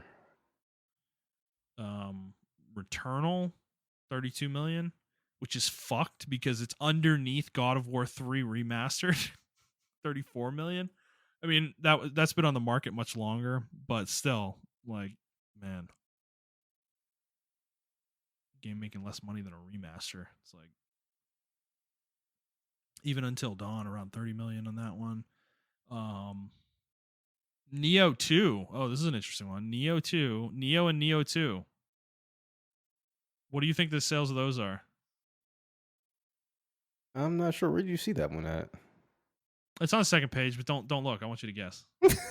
uh, 60 million. No. 24 and 23 million. What? They're back to back with each other, yeah. I guess that makes sense. They did announce like a couple. Was it a year ago? They just reached 5 million in sales or something like that. I think it was 7 million between the two games lifetime. Okay. Yeah. Order 1886, 20 million. Dollars or units? Dollars. That's total revenue in Okay. dollars. Yeah, 20 million units. Yeah, right, dude. They would have greenlit a sequel immediately if it sold that much. Yeah, they probably lost a lot of money off that shit. Yeah, definitely. You know what's not on here? Helldivers. This leak is pre Helldivers, I think. Yeah. Helldivers 2.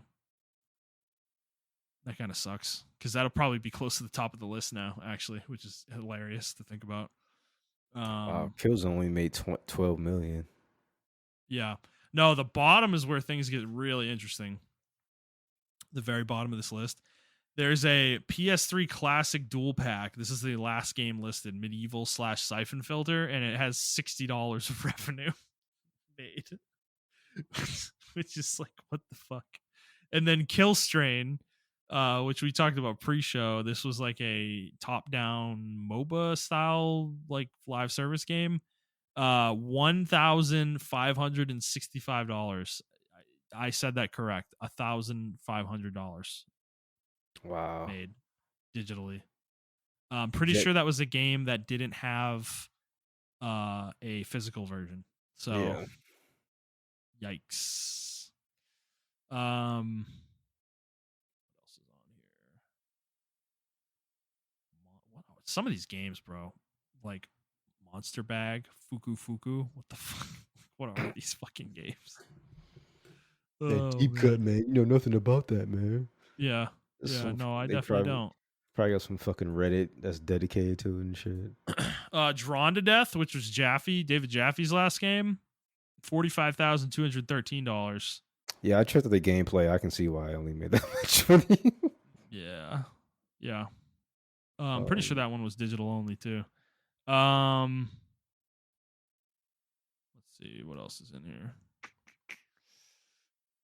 Patapom bundle, $29,000. That's interesting. Can kind of see why maybe they didn't continue with that franchise.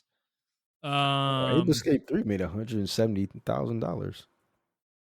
God, that's nothing for Sony though, dude. That is so little. It's crazy. Like that is fucking pennies for a company like I mean, Sony. you gotta think though, they probably they actually don't have the download sales for it. It's only in Japan.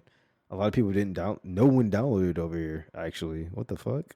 It says 0 for units Yeah. for America and Europe, but like over 17,000 in Japan for Ape Yeah. Escape 3. Yeah.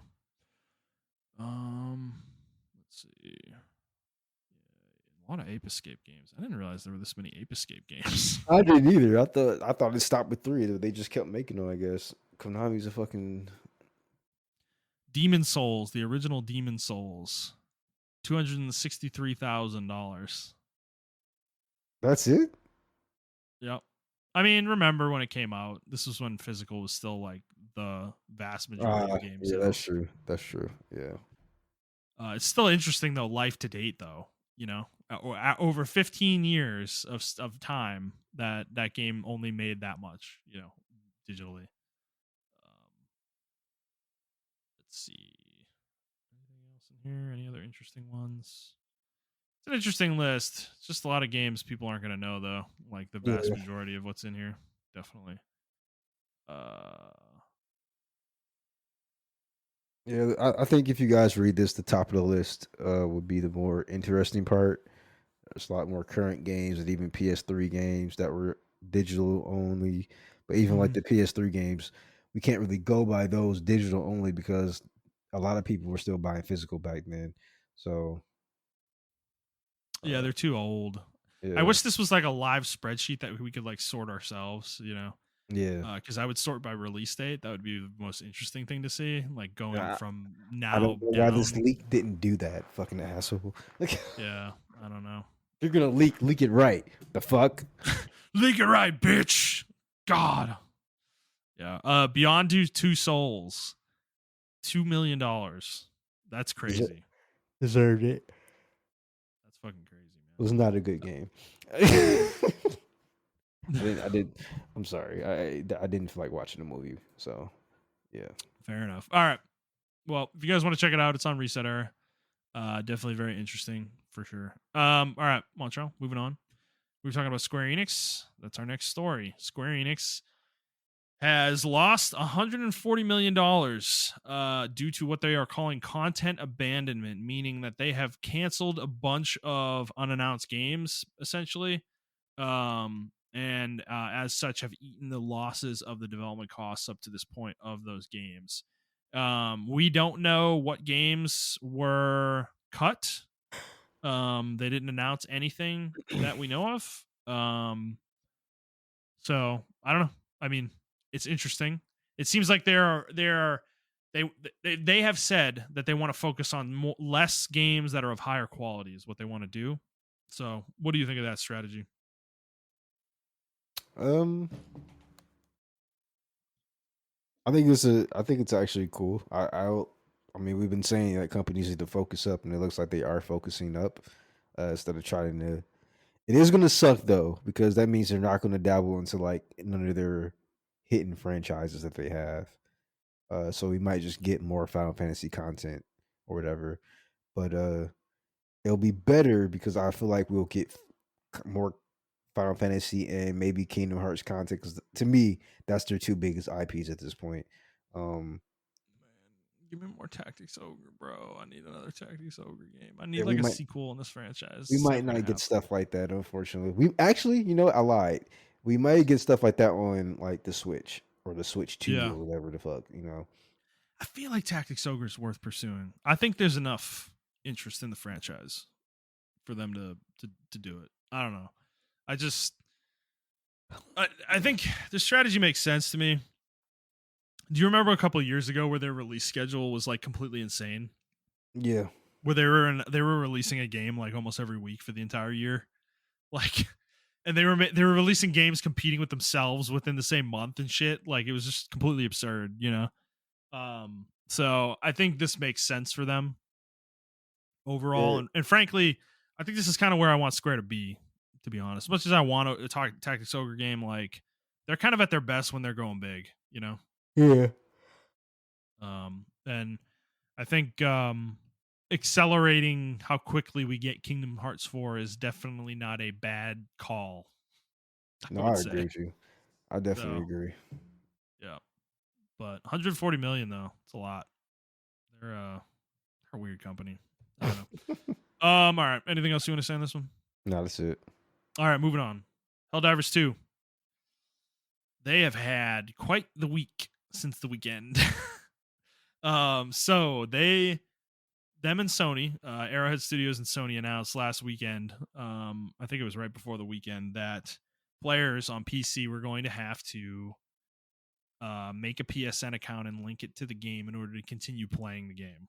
And this resulted in quite the pushback from the community. People were very, very, very, very upset, to the point that it was so bad that Sony eventually acquiesced and changed their mind, that they are not going to make that a requirement. Part of this issue, too, was that Helldivers 2 was delisted in 177 countries along with this announcement because they don't have PSN in those countries, which was another aspect of the story. That has since been rectified. The game is available in those countries again. But, and yeah, it looks like the PSN requirement has been rescinded for the time being. So Montrell, what did you make of this whole thing? What did you think of the reaction to the requirement of a PSN account, and then also Sony and Arrowhead's response to said reaction? Okay, so honestly, I think the biggest conclusion from this is everything was blown out of proportion. I totally agree. I will start with Sony first. I think this is one of the most unnecessary moves you can make. The way to bring down your momentum in the game, right? Oh yeah. Like the dumbest shit. Everyone already bought the game on Steam, and then you tell people, "Hey, you require a PSN account to play this shit." Yeah. And even though PSN accounts are free, it's still stupid because why? What are you trying to track? It Well, literally makes no sense, in my opinion. announce it before the game comes out. Yeah, That you're going to exactly. eventually do this And now if you're he going to did. do it. No, the Yeah. the head of Arrowhead. Arrowhead said they disabled it because of the server issues at the beginning of the game's life cycle. Yeah. Okay, don't re-implement it. Like, and I understand he was just doing what Sony told him to do, but at the same time, I don't know. Just like I would just be like, everyone already has their accounts here. Like it's already on Steam. Yeah. What do you need the data for? We're already selling the game like hotcakes. Well, What? I think there is an idea of eventually integrating trophies into these games on PC, which Oh, okay. I do think that would be a cool thing to do. Obviously, you would need to be connected to PSN to do that. So, I think the solution here for Sony is to implement this as optional. If you want to tie your PlayStation account to the game, you can, but you don't have to in order to play. I think that was the mistake they made, was Yeah. mandating it, Yeah. because PC gamers, and to your point about this being blown out of proportion, let's swing the pendulum Yep. to the other Let's side, swing to to the the other side. players. This was so, bro. I'm sorry. I I don't want to go hard, but I think I am. I probably I am too. I am so sick of y'all, dude. Same. This was not that big of a deal. This was nothing. You literally Halo have to type requires your you to have an email in and a password. Like, God, it's sorry. Go ahead. Yeah, like what are the conspiracy theories? This was reaching lizard people conspiracy theory levels at this point. Like that's how crazy it was to me. And then like I jump on YouTube and this guy I watched, Some Ordinary Gamers, he made a fucking video about it. Then Ackman made a video about it. And I'm like, bro, what is the issue? Or I don't think Ackman made a video. He made a couple of tweets about it that got really big Mm-hmm. traction. Yeah. But I was just like, what's the big deal? And then people would comment like, hey, what's the big deal? And people like, oh, what do you mean what the big deal is? And it's like it's like a bunch of nothing, bro. And I'm just like, Oh my it's God. a free. I had a Google search because I thought maybe I was fucking remedial. I'm like, maybe I'm stupid. Maybe you got to pay for PSN or something on PC. So I Googled it. Do you have to pay on PSN on PC? Is it going to invade your PC, or does it like track you, or does it like none of that shit is it happens. The most you may get, honestly, is spam email. That's it, bro. I'm sorry. So I was just like, I understand both sides, right? I I I understand why gamers are mad because like why was this a requirement before? Now to play the game that I love, I have to sign up for some dumb shit or whatever. And it's just an extra step before I can play the game I love. And then Yeah. like on the other side too, like Sony's like maybe they want to, maybe you want to track your player progress and do all the benefits that you can get with, a Sony game or whatever the case may be. And the only way we can give that to the PC players is um, you know, through that. Now the only conspiracy theory that makes sense to me is someone said that Sony may be trying to slowly the accounts are because they're trying to make their own PC marketplace where they're like they can bypass Steam and then you can only buy it I from don't think they're. I don't think that's their. I don't think they want. that I that think they want to. I don't think it's like they think they can usurp Steam. I think it's like it's gonna be like the Ubisoft store where yeah, it's there if you want it. that's what they're saying. It's going to be like the Ubisoft thing. I mean, okay, Montreal, like this isn't Now, Ubisoft. This is where gamers are so fucking dumb. Like this is the biggest gaming platform on the planet. This isn't Nintendo asking you to fucking make an account. This isn't Xbox asking you to make an account. This isn't Ubisoft. This isn't fucking EA. This isn't 2K. This is Sony asking you to make an account. Like, if you ever want to play on a PlayStation, ever, you're going to have to make an account on PSN. So, like, number one, calm down. This isn't a big deal. Number two, we live in a day and age where you need an account for everything you do. Everything. What the fuck is the problem? Like, you have to type your email in, type in a password, click a verification link, boom, you're done. Like, and then you never have to worry about it again. Ever. It's like it's literally 2 minutes of effort to get over this hump. It's like these things, this and something I didn't talk about in the Stellar Blade discussion are why gamers are so fucking stereotyped, because we are babies. We are fucking babies. now in the Like, game's defense, they did turn it back. They did get PlayStation turned it back. yes, I didn't like the review bombing though of a perfectly good game. Now it's not perfect, but it's a because we're perfectly babies. Like, we're literally review bombing a video game because you need an account to play it. What the fuck are we talking about, dude? Like, have you been reading up on the Stellar Blade like petition about the censorship? yeah. Like, this is just like, what is wrong with people? What is wrong with you guys? It was the videos coming out of that petition creeps. They look like creeps to me. Bro. But that's just me.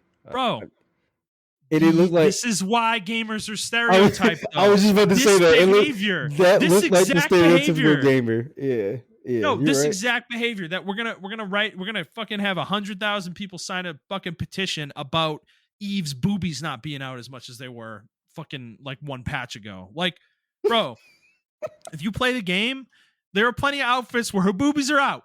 There's a skin suit where you can make her naked. Basically, What?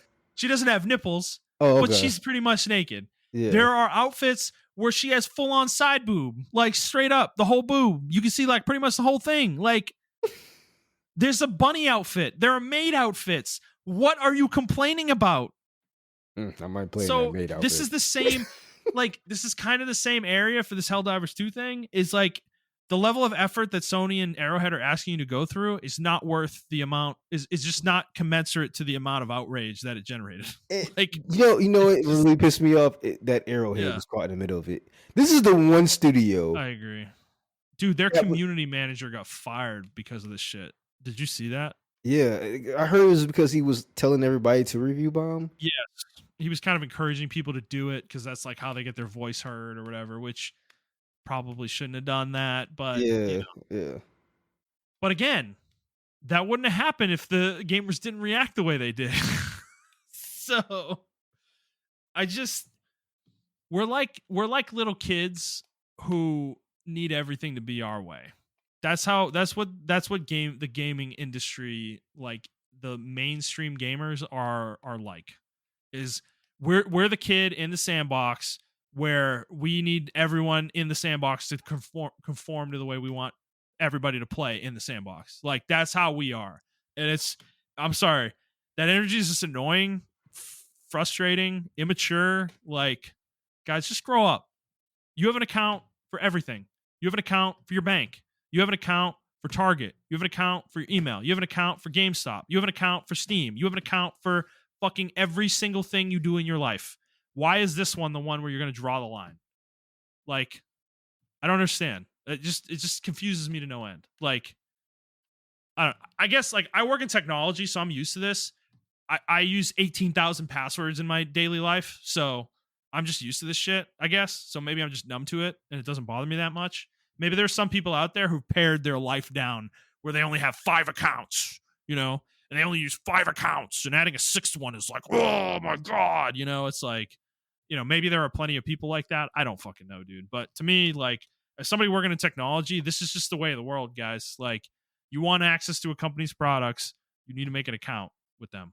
Like, that's just the way it works. So the fact that Sony and Arrowhead backed down is crazy. Like, I cannot believe that happened. I understand why, because this really did take off in a way that I think they probably didn't think would possibly happen. But it just becomes an easy talking point to dunk on Sony, dunk on Sony and Arrowhead. And when in reality, this is like the most inconsequential thing they could probably do to the game, but whatever. I don't know. I'm just old man yelling at clouds probably at this point. So, I mean, to your point, to be fair, the way Sony approached this and handled this was poor. They could have communicated it better. They could have made choices where that it was optional rather than mandated. They could have made some different calls, that might have changed the way this was viewed. But ultimately, I think what you said at the beginning is 100% true. This was completely blown out of proportion all around, all around. So. It was an unnecessary move by Sony, in my opinion. And the reaction to it was just fucking crazy. The only people I feel bad for, honestly, was Arrowhead Studios. Like, I feel like they were just caught in the middle of it, and they were just like, "We kind of had to do this, guys. I don't know, I don't know what you want from me."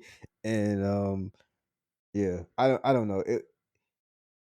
You know what? It actually kind of pissed me the fuck off. I'm not gonna lie. Like, I was like you, how you were just now. I was like that earlier in the week when I was reading it, and I was just like, "What the fuck are we doing?" Like, Yeah. why? Yeah. How did? To me, in my opinion, if I was and I'm pretty sure the community, not the community manager, but the head of the studio is not going to take it that way. But it would have been a huge slap in the face to me. Like, damn, like I really just tried to make a great game for you guys, and one little thing turned y'all against me. I did make a great game for you guys. Let's not get it mixed up. Yeah, you're right. I'm sorry. A great game. You're gonna abandon said game and bitch and moan and scream at us for this? For this? Yeah. Like I fought Sony on microtransactions. I didn't triple the price of all the microtransactions. I'm just asking you to make an account. Where you don't need to buy them. Buying microtransactions in the game doesn't do anything. It literally doesn't. Oh. Like the game.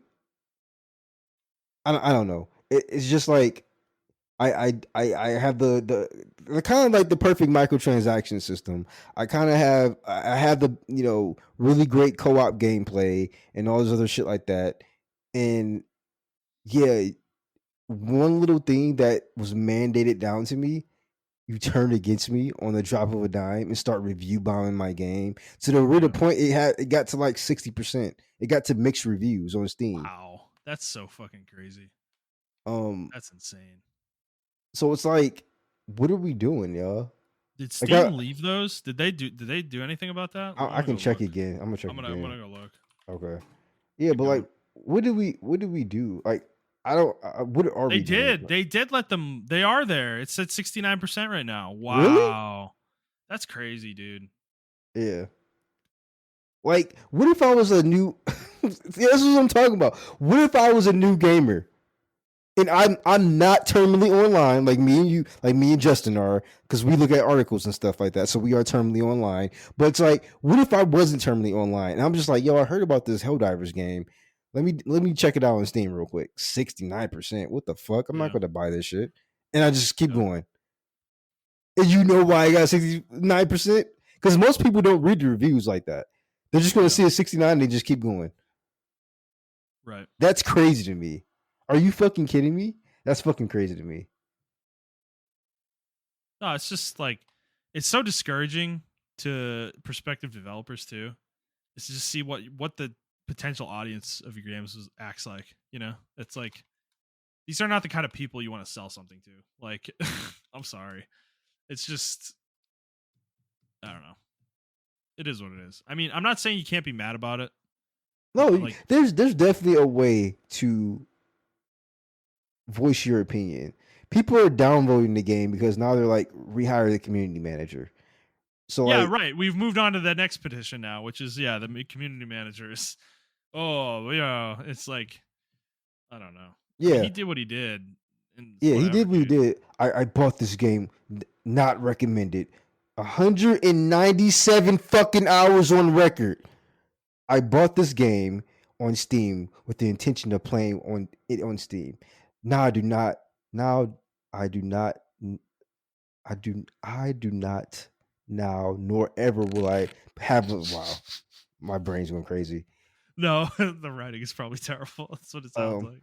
Forcing players to link or be banned from the game months after launch is unacceptable. I would refund this game if I had the opportunity to do so. Honestly, absurd behavior from Arrowhead.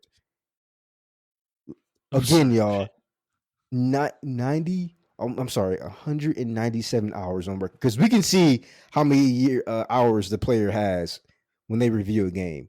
He has 197 hours, and he Yeah. he said not recommended.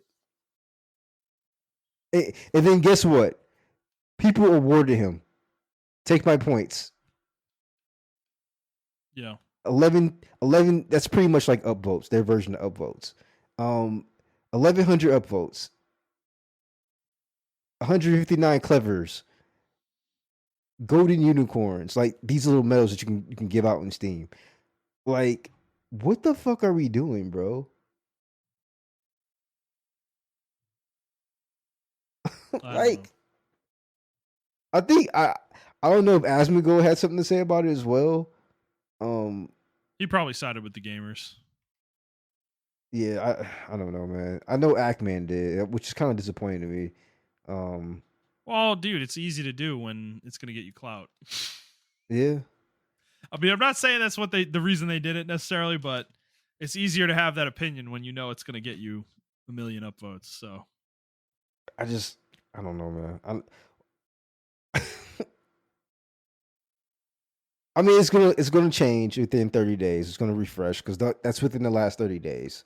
So it's gonna refresh a month from now, and it's probably gonna be positive. But I mean, if you're just going by the mixed reviews within the last 30 days, they probably lost a couple of hundred people, and that's not that big of a deal in hindsight. no, dude. But Yeah. like, that's No, but I'm taking a picture of the graph and I don't think I can post it in here. Yeah, I can't, but dude, it's insane. Like if you look at the graph for the last 3 months, there's more positive than negative by almost a mile in every single month. yeah.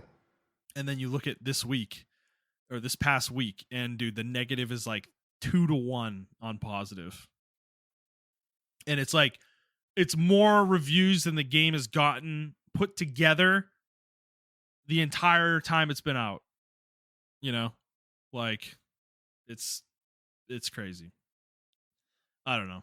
It's fine. Like we said, you can be mad about it. You can be upset about it. You can I express mean, your opinion. I I just don't understand. like. I don't think Maybe being this is toxic about it is the way to go, though. yeah. Death threats, any of this shit. Like we got to stop with this stuff, guys. Like, there has to be a better way for us to. I understand why they did it, so don't get yeah, me wrong. I understand, like, oh, well, you guys are always saying we need to stick up for ourselves, and it's like, yeah, and I agree with that. And it's like, I don't know the best way to do it. I just don't like what we did to the developers. Yeah. Right. You know, like that was some bullshit to me. That's why I was really upset because the studio didn't deserve that shit. No, I don't. I think the community manager like pouring gasoline on the fire, telling people to review bomb the game is probably not the best call either. Yeah, and Um, I understand he was probably just. I'm sorry. I understand he was probably just trying to be, positive or whatever the case may be. But empathetic. Yeah. yeah, empathetic. But yeah, bro, you gotta make a better decision than that. Yeah, because you're not helping anybody. You're not really helping the players because you're basically telling them to be toxic, and then you're definitely not helping the game. And you work for the company, so it's not a good Wow, call. It's not a good are call. you fucking kidding me? What? I just checked the graft, Yeah, that's what I dude. was talking about. Yeah, 200 over 200,000 negative reviews. Are you yeah. guys out of your fucking minds? That's what I said, dude. Like, oh, that was an Angry Joe quote right there. Are you out of your mind? you you remember that one? Yeah. Oh, that's a good callback to great time on YouTube. Are you Uh, fucking kidding me? yep. And like, what is it? 60,000 positive, maybe in that same time 96 period. 96,000 in the same time period. Oh my god, this is just it's just like Are you fucking kidding? Dude. like I don't know. We got to grow up. That's Over my. I think that's and my only takeaway. this is It's not like even gameplay related. It's not that's what I'm microtransaction saying. related. It doesn't cost you anything. It's gonna take you, dude. Some of these people are asking, like Sony is asking them to put their social security number in, and they're gonna input it into their system and fucking open credit cards on it. Like that's the requirement. That's what No, people are the acting way like. people were talking about this on Twitter, bro, I would Yeah, think we were getting put on a registry and like yeah, yeah. You're like you're an automatic sex offender now when you play because you played Helldivers 2. Like, like we're that's gonna what people we're are gonna making get it put in a sound fucking like, dude. we're Like, gonna get put in a fucking concentration camp, bro. That's what I legitimately felt like when I was reading this shit, bro. Like yeah, we're gonna get put in chains. Like you know what this reminds me of? This is not the same. I probably gonna get a whole bunch of shit from the gun community if they ever come back to this fucking shit. This is what yeah, it's like in the gun community, bro. When you gotta put your name on anything, as far as like yeah. firearms, people are like, oh, they're trying to make a registry, and it's like, bro, like they already have our name on everything, bro. If they wanted to come Oh. after you, they will come after you, like No, this legit. is the same thing, dude. No joke. Like seriously, people trying to hide, like they don't want to put their fingerprint in the like, bro. What? First of all, what do you have to hide? Second of all, do you think they can't find you? Like, you think they can't find you? Like, like unless you go into Canada, into the wilderness. Like, if you try to stay in the country, like, and live in modern society, they're gonna find you. Like, I don't know. I don't know. No, you're right. You're like it's this thing, right? They I think Biden just did the whole universal background check thing. So he Yeah. got rid of private sales or whatever, right? And people are up a fucking arm. And I'm like, I'm a gun person, and I'm just like, yeah, I kind of agree with that. Like, I Yeah. kind of agree with getting rid of private sales, bro. Because you don't have to do a background check. I could just hand somebody a gun, like, hey man, you know how much my Glock costs? $10. Here you go. And somebody could just buy it off me and just go off into the sunset. Well, a Nothing's question happened. about that. A question about that. Is there anything tracking? Like, is there like a certificate of ownership or anything like that, like for the gun, or no? Guess what? Generally not. No. I hand you a Okay. bill. I hand you a bill of sale. So this is Yeah. how it's done, right? I Yeah. I say if I sell you my gun, right, and Yes. then to cover my ass, I will hand you a bill of sale. I have you sign the bill of sale, and I will have you sign on a dotted line saying Yeah. like I am not a felon. So therefore, Yeah. I know that you aren't a felon, or Yeah. I'm going by your word. And if you commit a crime with that, I'm covered. You see what I'm saying? Like I'm covered because I have this document with your name signed and everything saying, "Hey, he told me he wasn't a felon, so I'm kind of clear about this." Yeah. Now, there are a lot of people who just don't do that. They just they just get the money, cash, boom, there you go, whatever the case Well, may be. okay. So point being though, with that idea is like you can still do that. Like, do you think they have cameras in your house? Like, like just because it's law doesn't mean it doesn't have to. I don't know. I'm not encouraging people to fucking break the law or anything, but you know, it's like I don't know. People are so fucking dumb, man. I don't like like you think they're watching you? Like they're gonna watch you the entire time you fucking exist, and like I don't know, dude. It's like Yeah, people are just I think the only thing they didn't close is like giving the gun as a gift. So you can still technically give the gun away as a gift. well. There I you think. go. I think. There's I your have to check it loophole, out. dude. And they can I give you money for something else, like sell them a magic card, you know, like a common for fucking oh yeah, yeah. $400, And I'm and gonna then throw this here's your gift, here's your AR-15 gun in there gift, for yeah, you. here's your AR-15 for free. There you go. There's your loophole, dude. It's like I don't know. People are fucking God. I hate, I But hate, yeah, I hate modern human society, dude. I really do.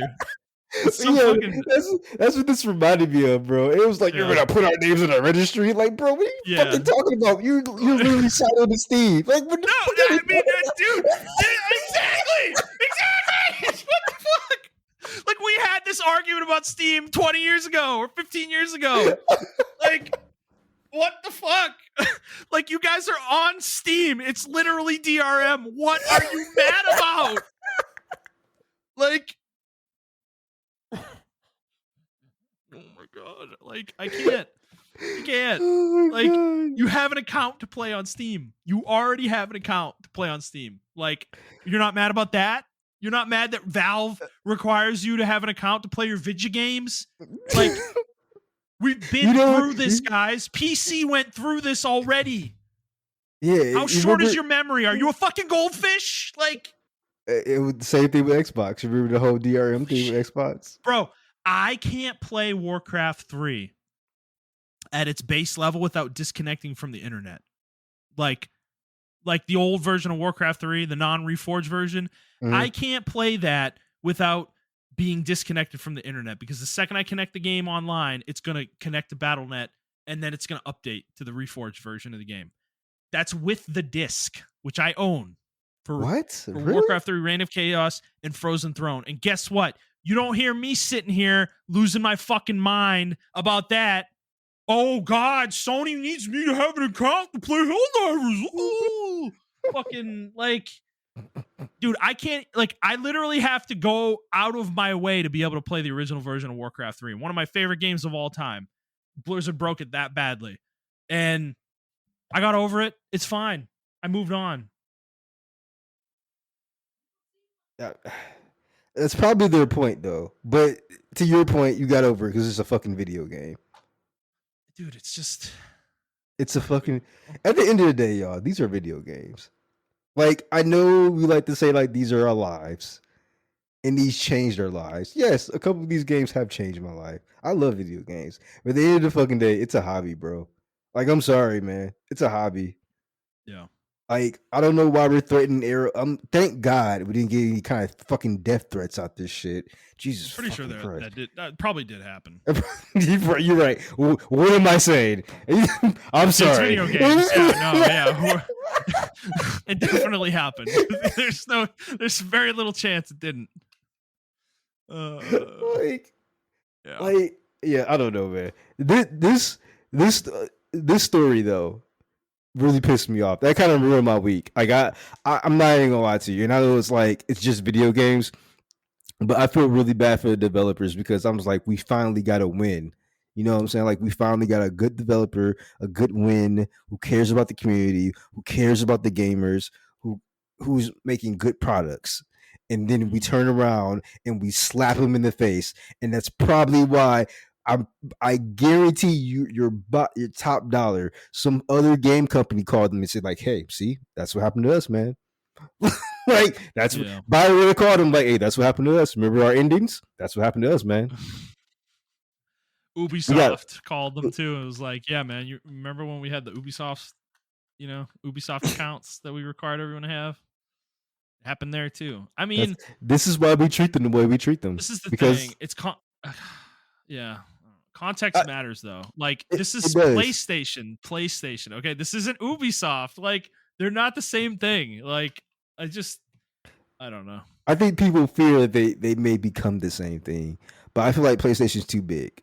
That would be the Like dumbest shit ever to do what Ubisoft is PlayStation doing. literally makes one of the largest platforms on the planet. You know, I don't think it's offensive to have an account with them, but I don't know. Like Ubisoft want an account, fuck off, go fuck yourself. You know, it's like no, I'm good, man. I don't need that. You know, to play your fucking games. But Sony, it's like I don't know.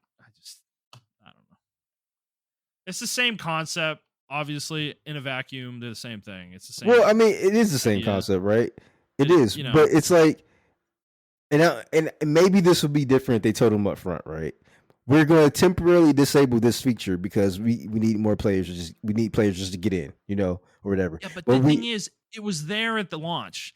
Did people really think it wasn't gonna happen? Like, I don't know. I don't think so. Because I don't think God of War requires you to play like with the Sony account. None of the other games do. Yeah, so I don't think so. I don't think my thing is like we play Halo like with no problem, and that requires a Microsoft account. Well, I don't have a Microsoft account. Does it? Is that true? You need a Microsoft account to play Halo. I mean, you already have one because you have Windows.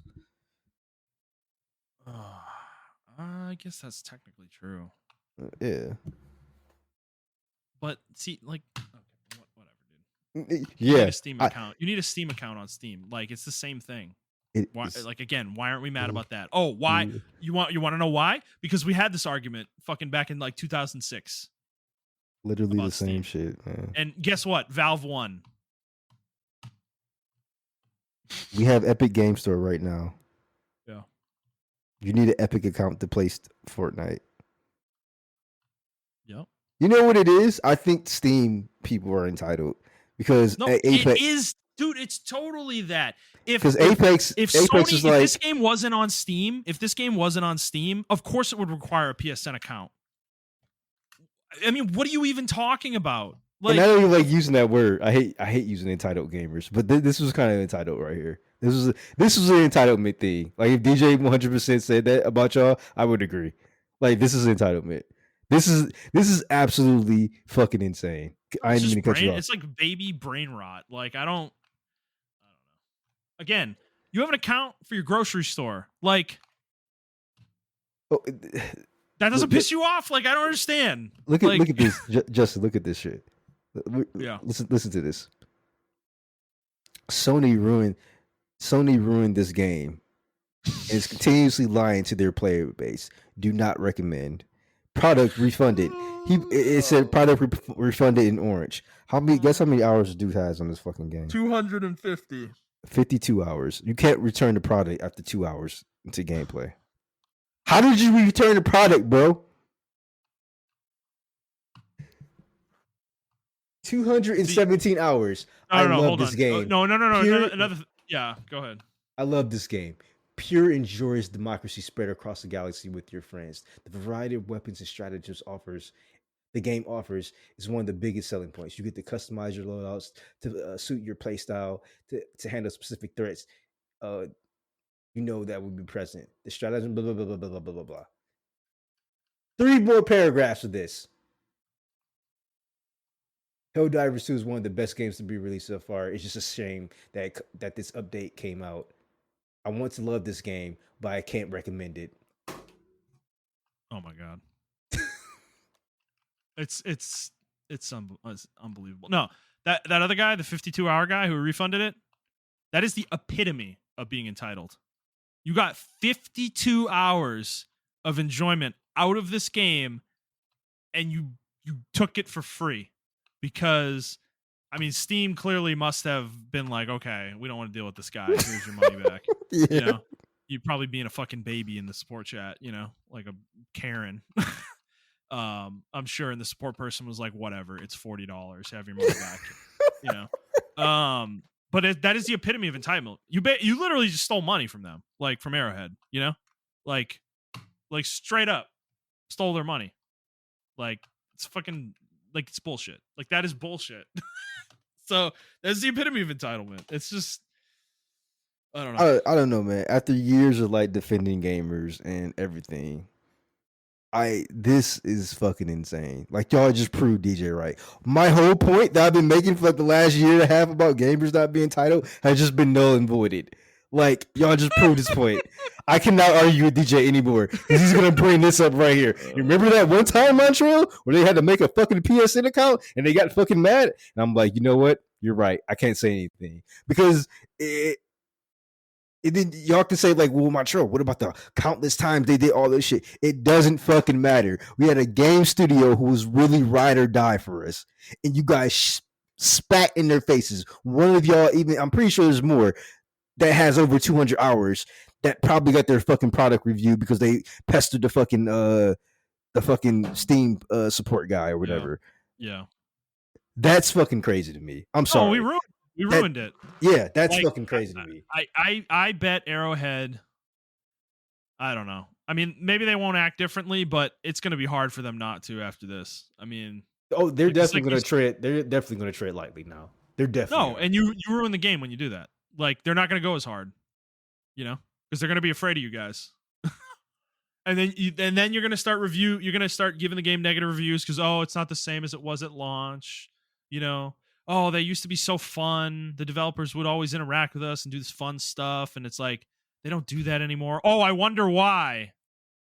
I wonder fucking why, So I don't know. Yeah, they're definitely the community thing where they used to talk to us so much at the beginning of the game or the beginning of the game's life cycle. And it's like, yeah, like you said, I wonder why. I'm just looking at these negative reviews, man. Almost every reviewer has over 20 hours of gameplay. Actually insane. That's insane. And they're just saying not recommended. 324 hours not recommended. Yeah, okay. No, and don't ask me to change it. Give me a break, bro. Dude. All right, dude. Okay, I don't want to talk about this anymore. I'm done. These people fucking suck. Yeah, we can move on. Yeah. I do want to say, Montrell, have you heard of this game V Rising that just came out yesterday? No, what was it? I never heard of that. Oh, it's like this little vampire. You're a vampire. It's like an ARPG where you're a vampire. I think this was on a State of Play a while ago. And this game is popping the fuck off, dude. I do remember seeing this game on a State of Play or something like that. Yeah, it looked cool. I remember it looking cool, but yeah, dude, this game is like popping off right now. So I don't know. It looks kind of fun. Looks interesting. It actually looks really cool. Yeah. Anyways. All right, we do have one more story. We're at 3 hours and 15 minutes. Holy shit, we are. God we need to get out of here. Yeah. All right, yeah. All right. Last story of the week. This will be a little bit more fun. Is there is a Kingdom Hearts movie or television show, one or the other, we're not sure, coming to Disney Plus at some point in the future, and this is going to. Is it going to be live action? It's going to be a combination of live action and CG. And Montrell, can you just envision the memes that are going to come out of this television show?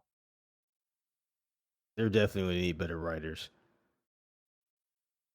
They can't have the writing in Kingdom Hearts is bad. Like I'm talking about the dialogue, not just the story and shit. But the dialogue is bad.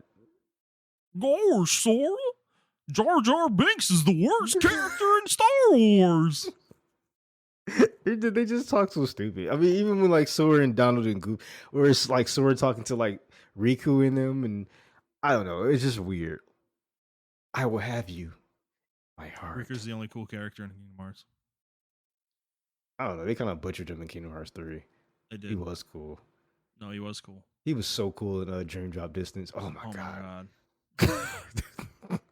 He was like, I hate. Dude, this is dangerous, Montrell. This is dangerous.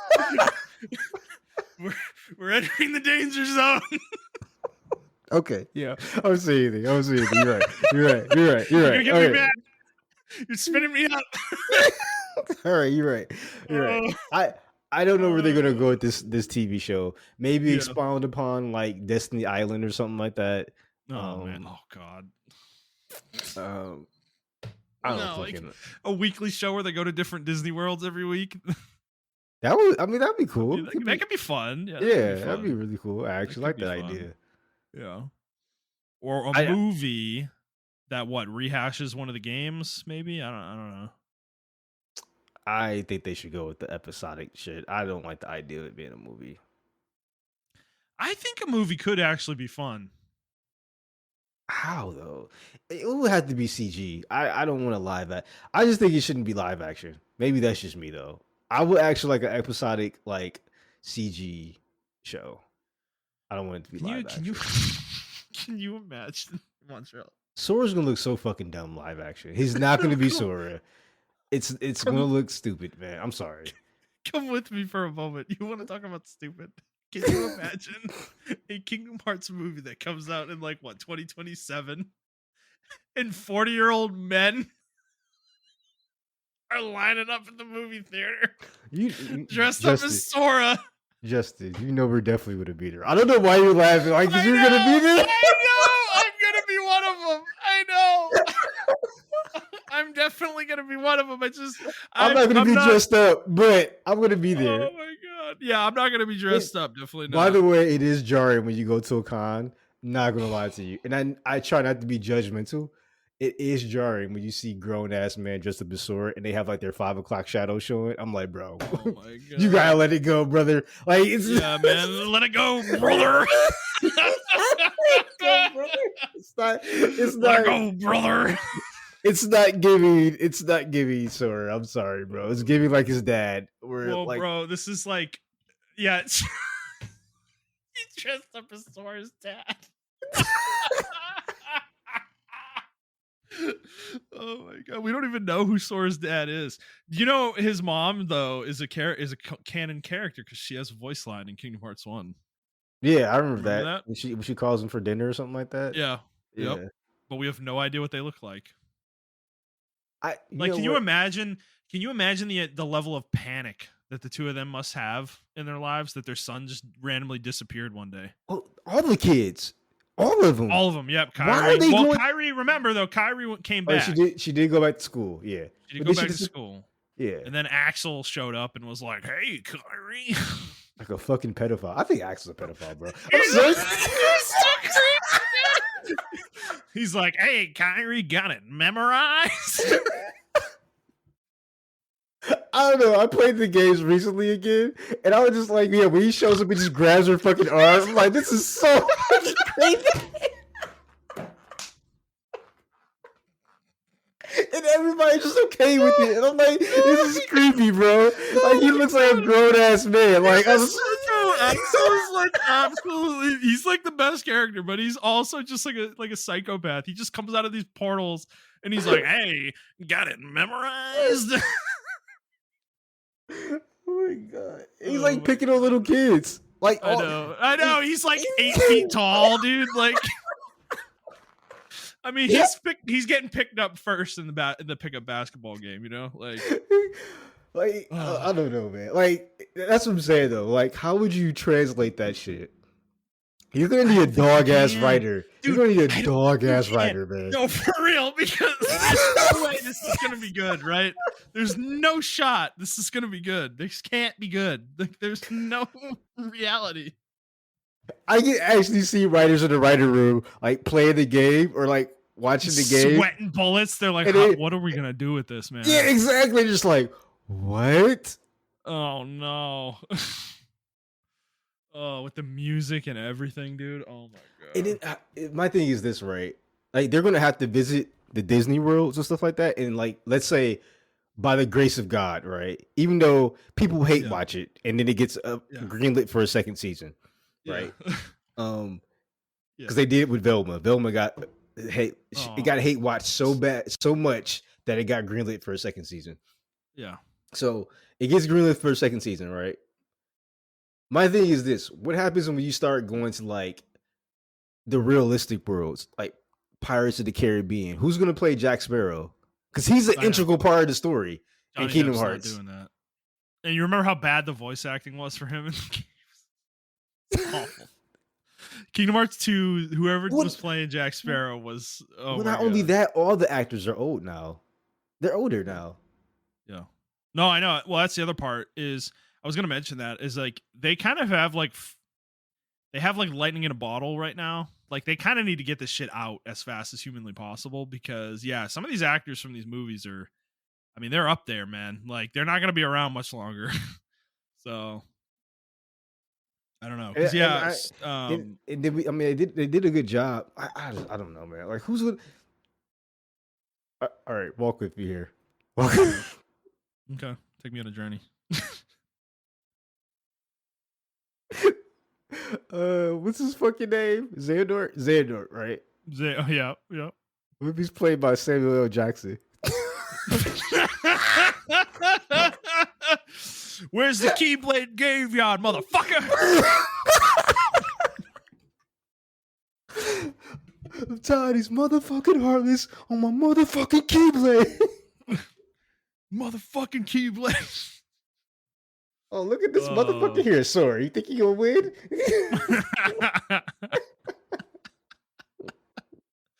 Oh boy.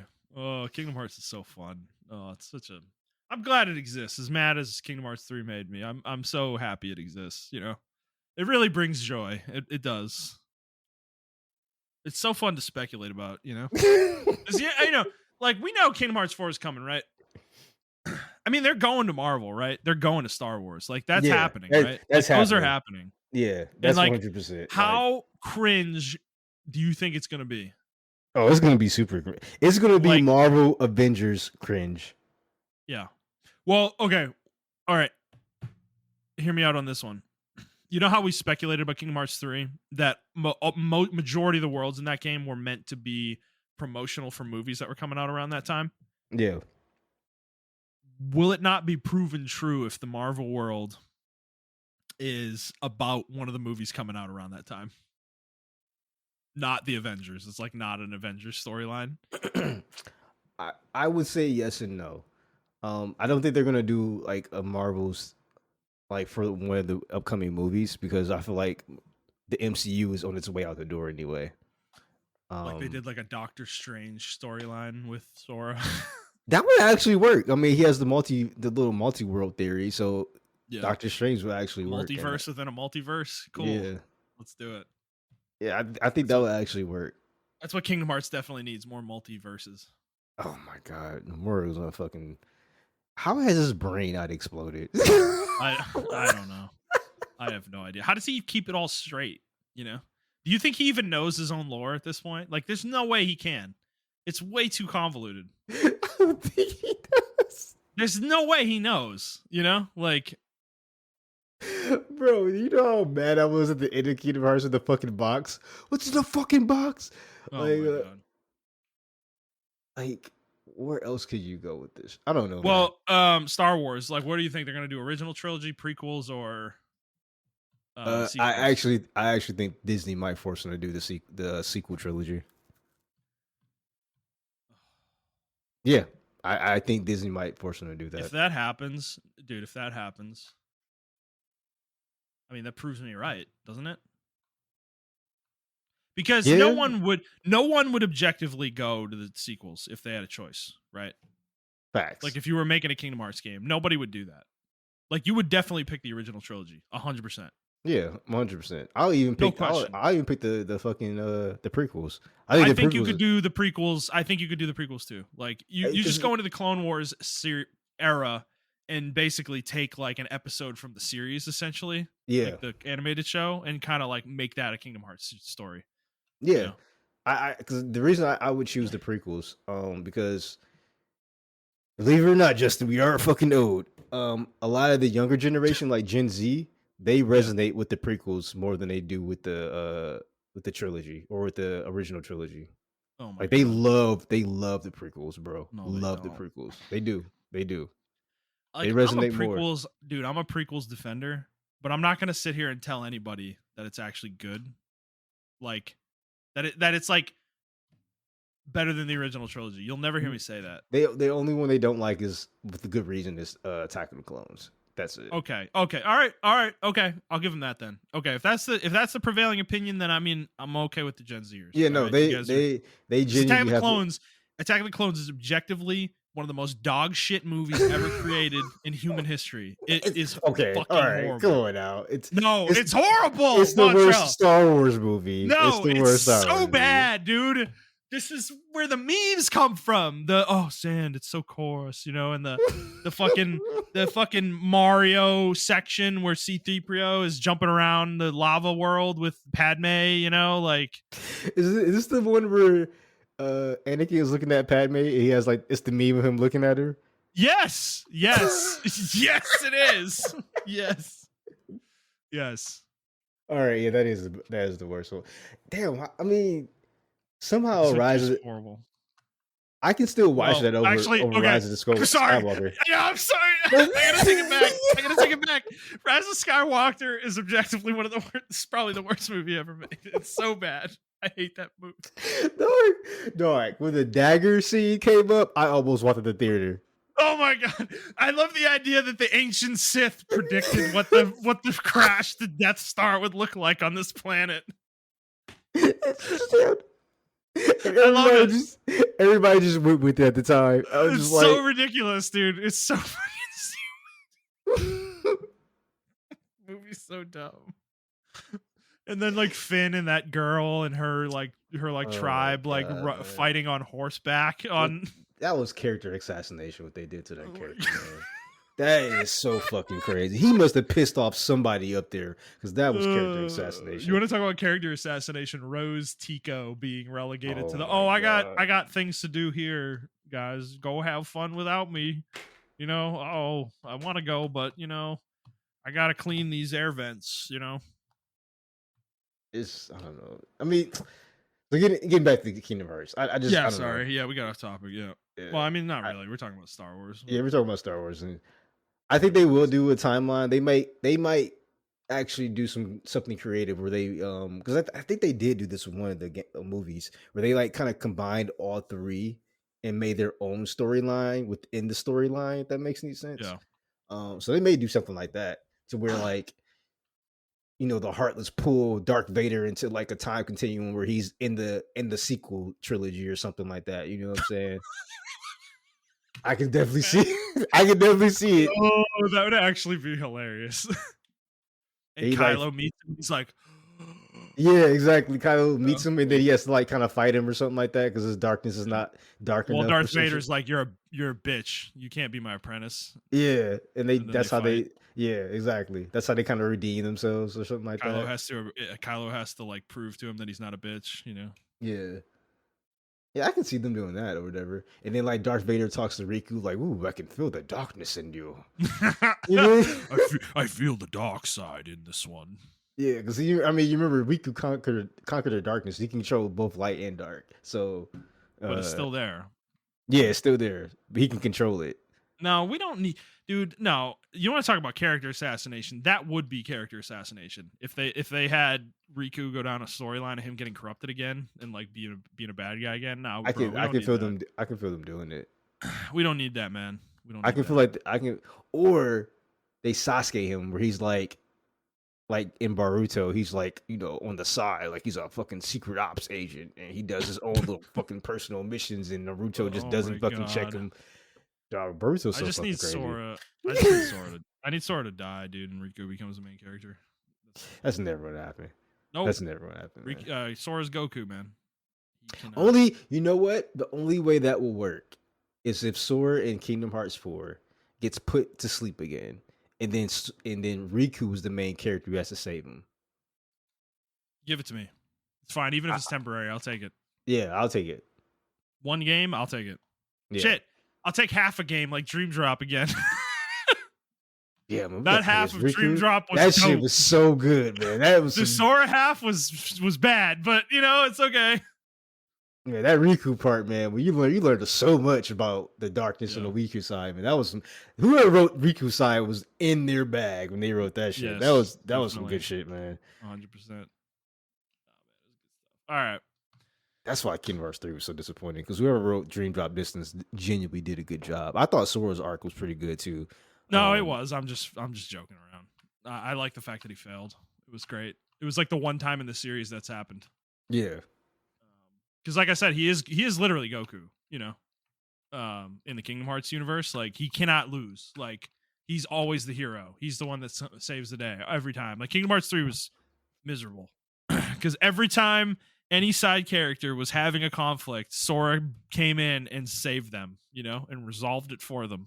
It was like, yeah, I think that's why I didn't. Cause I like the bonehead character, this trope that's just like, you know, nice character development, bro. Now check me, watch me power up and beat you. You know what I'm saying? I like those characters.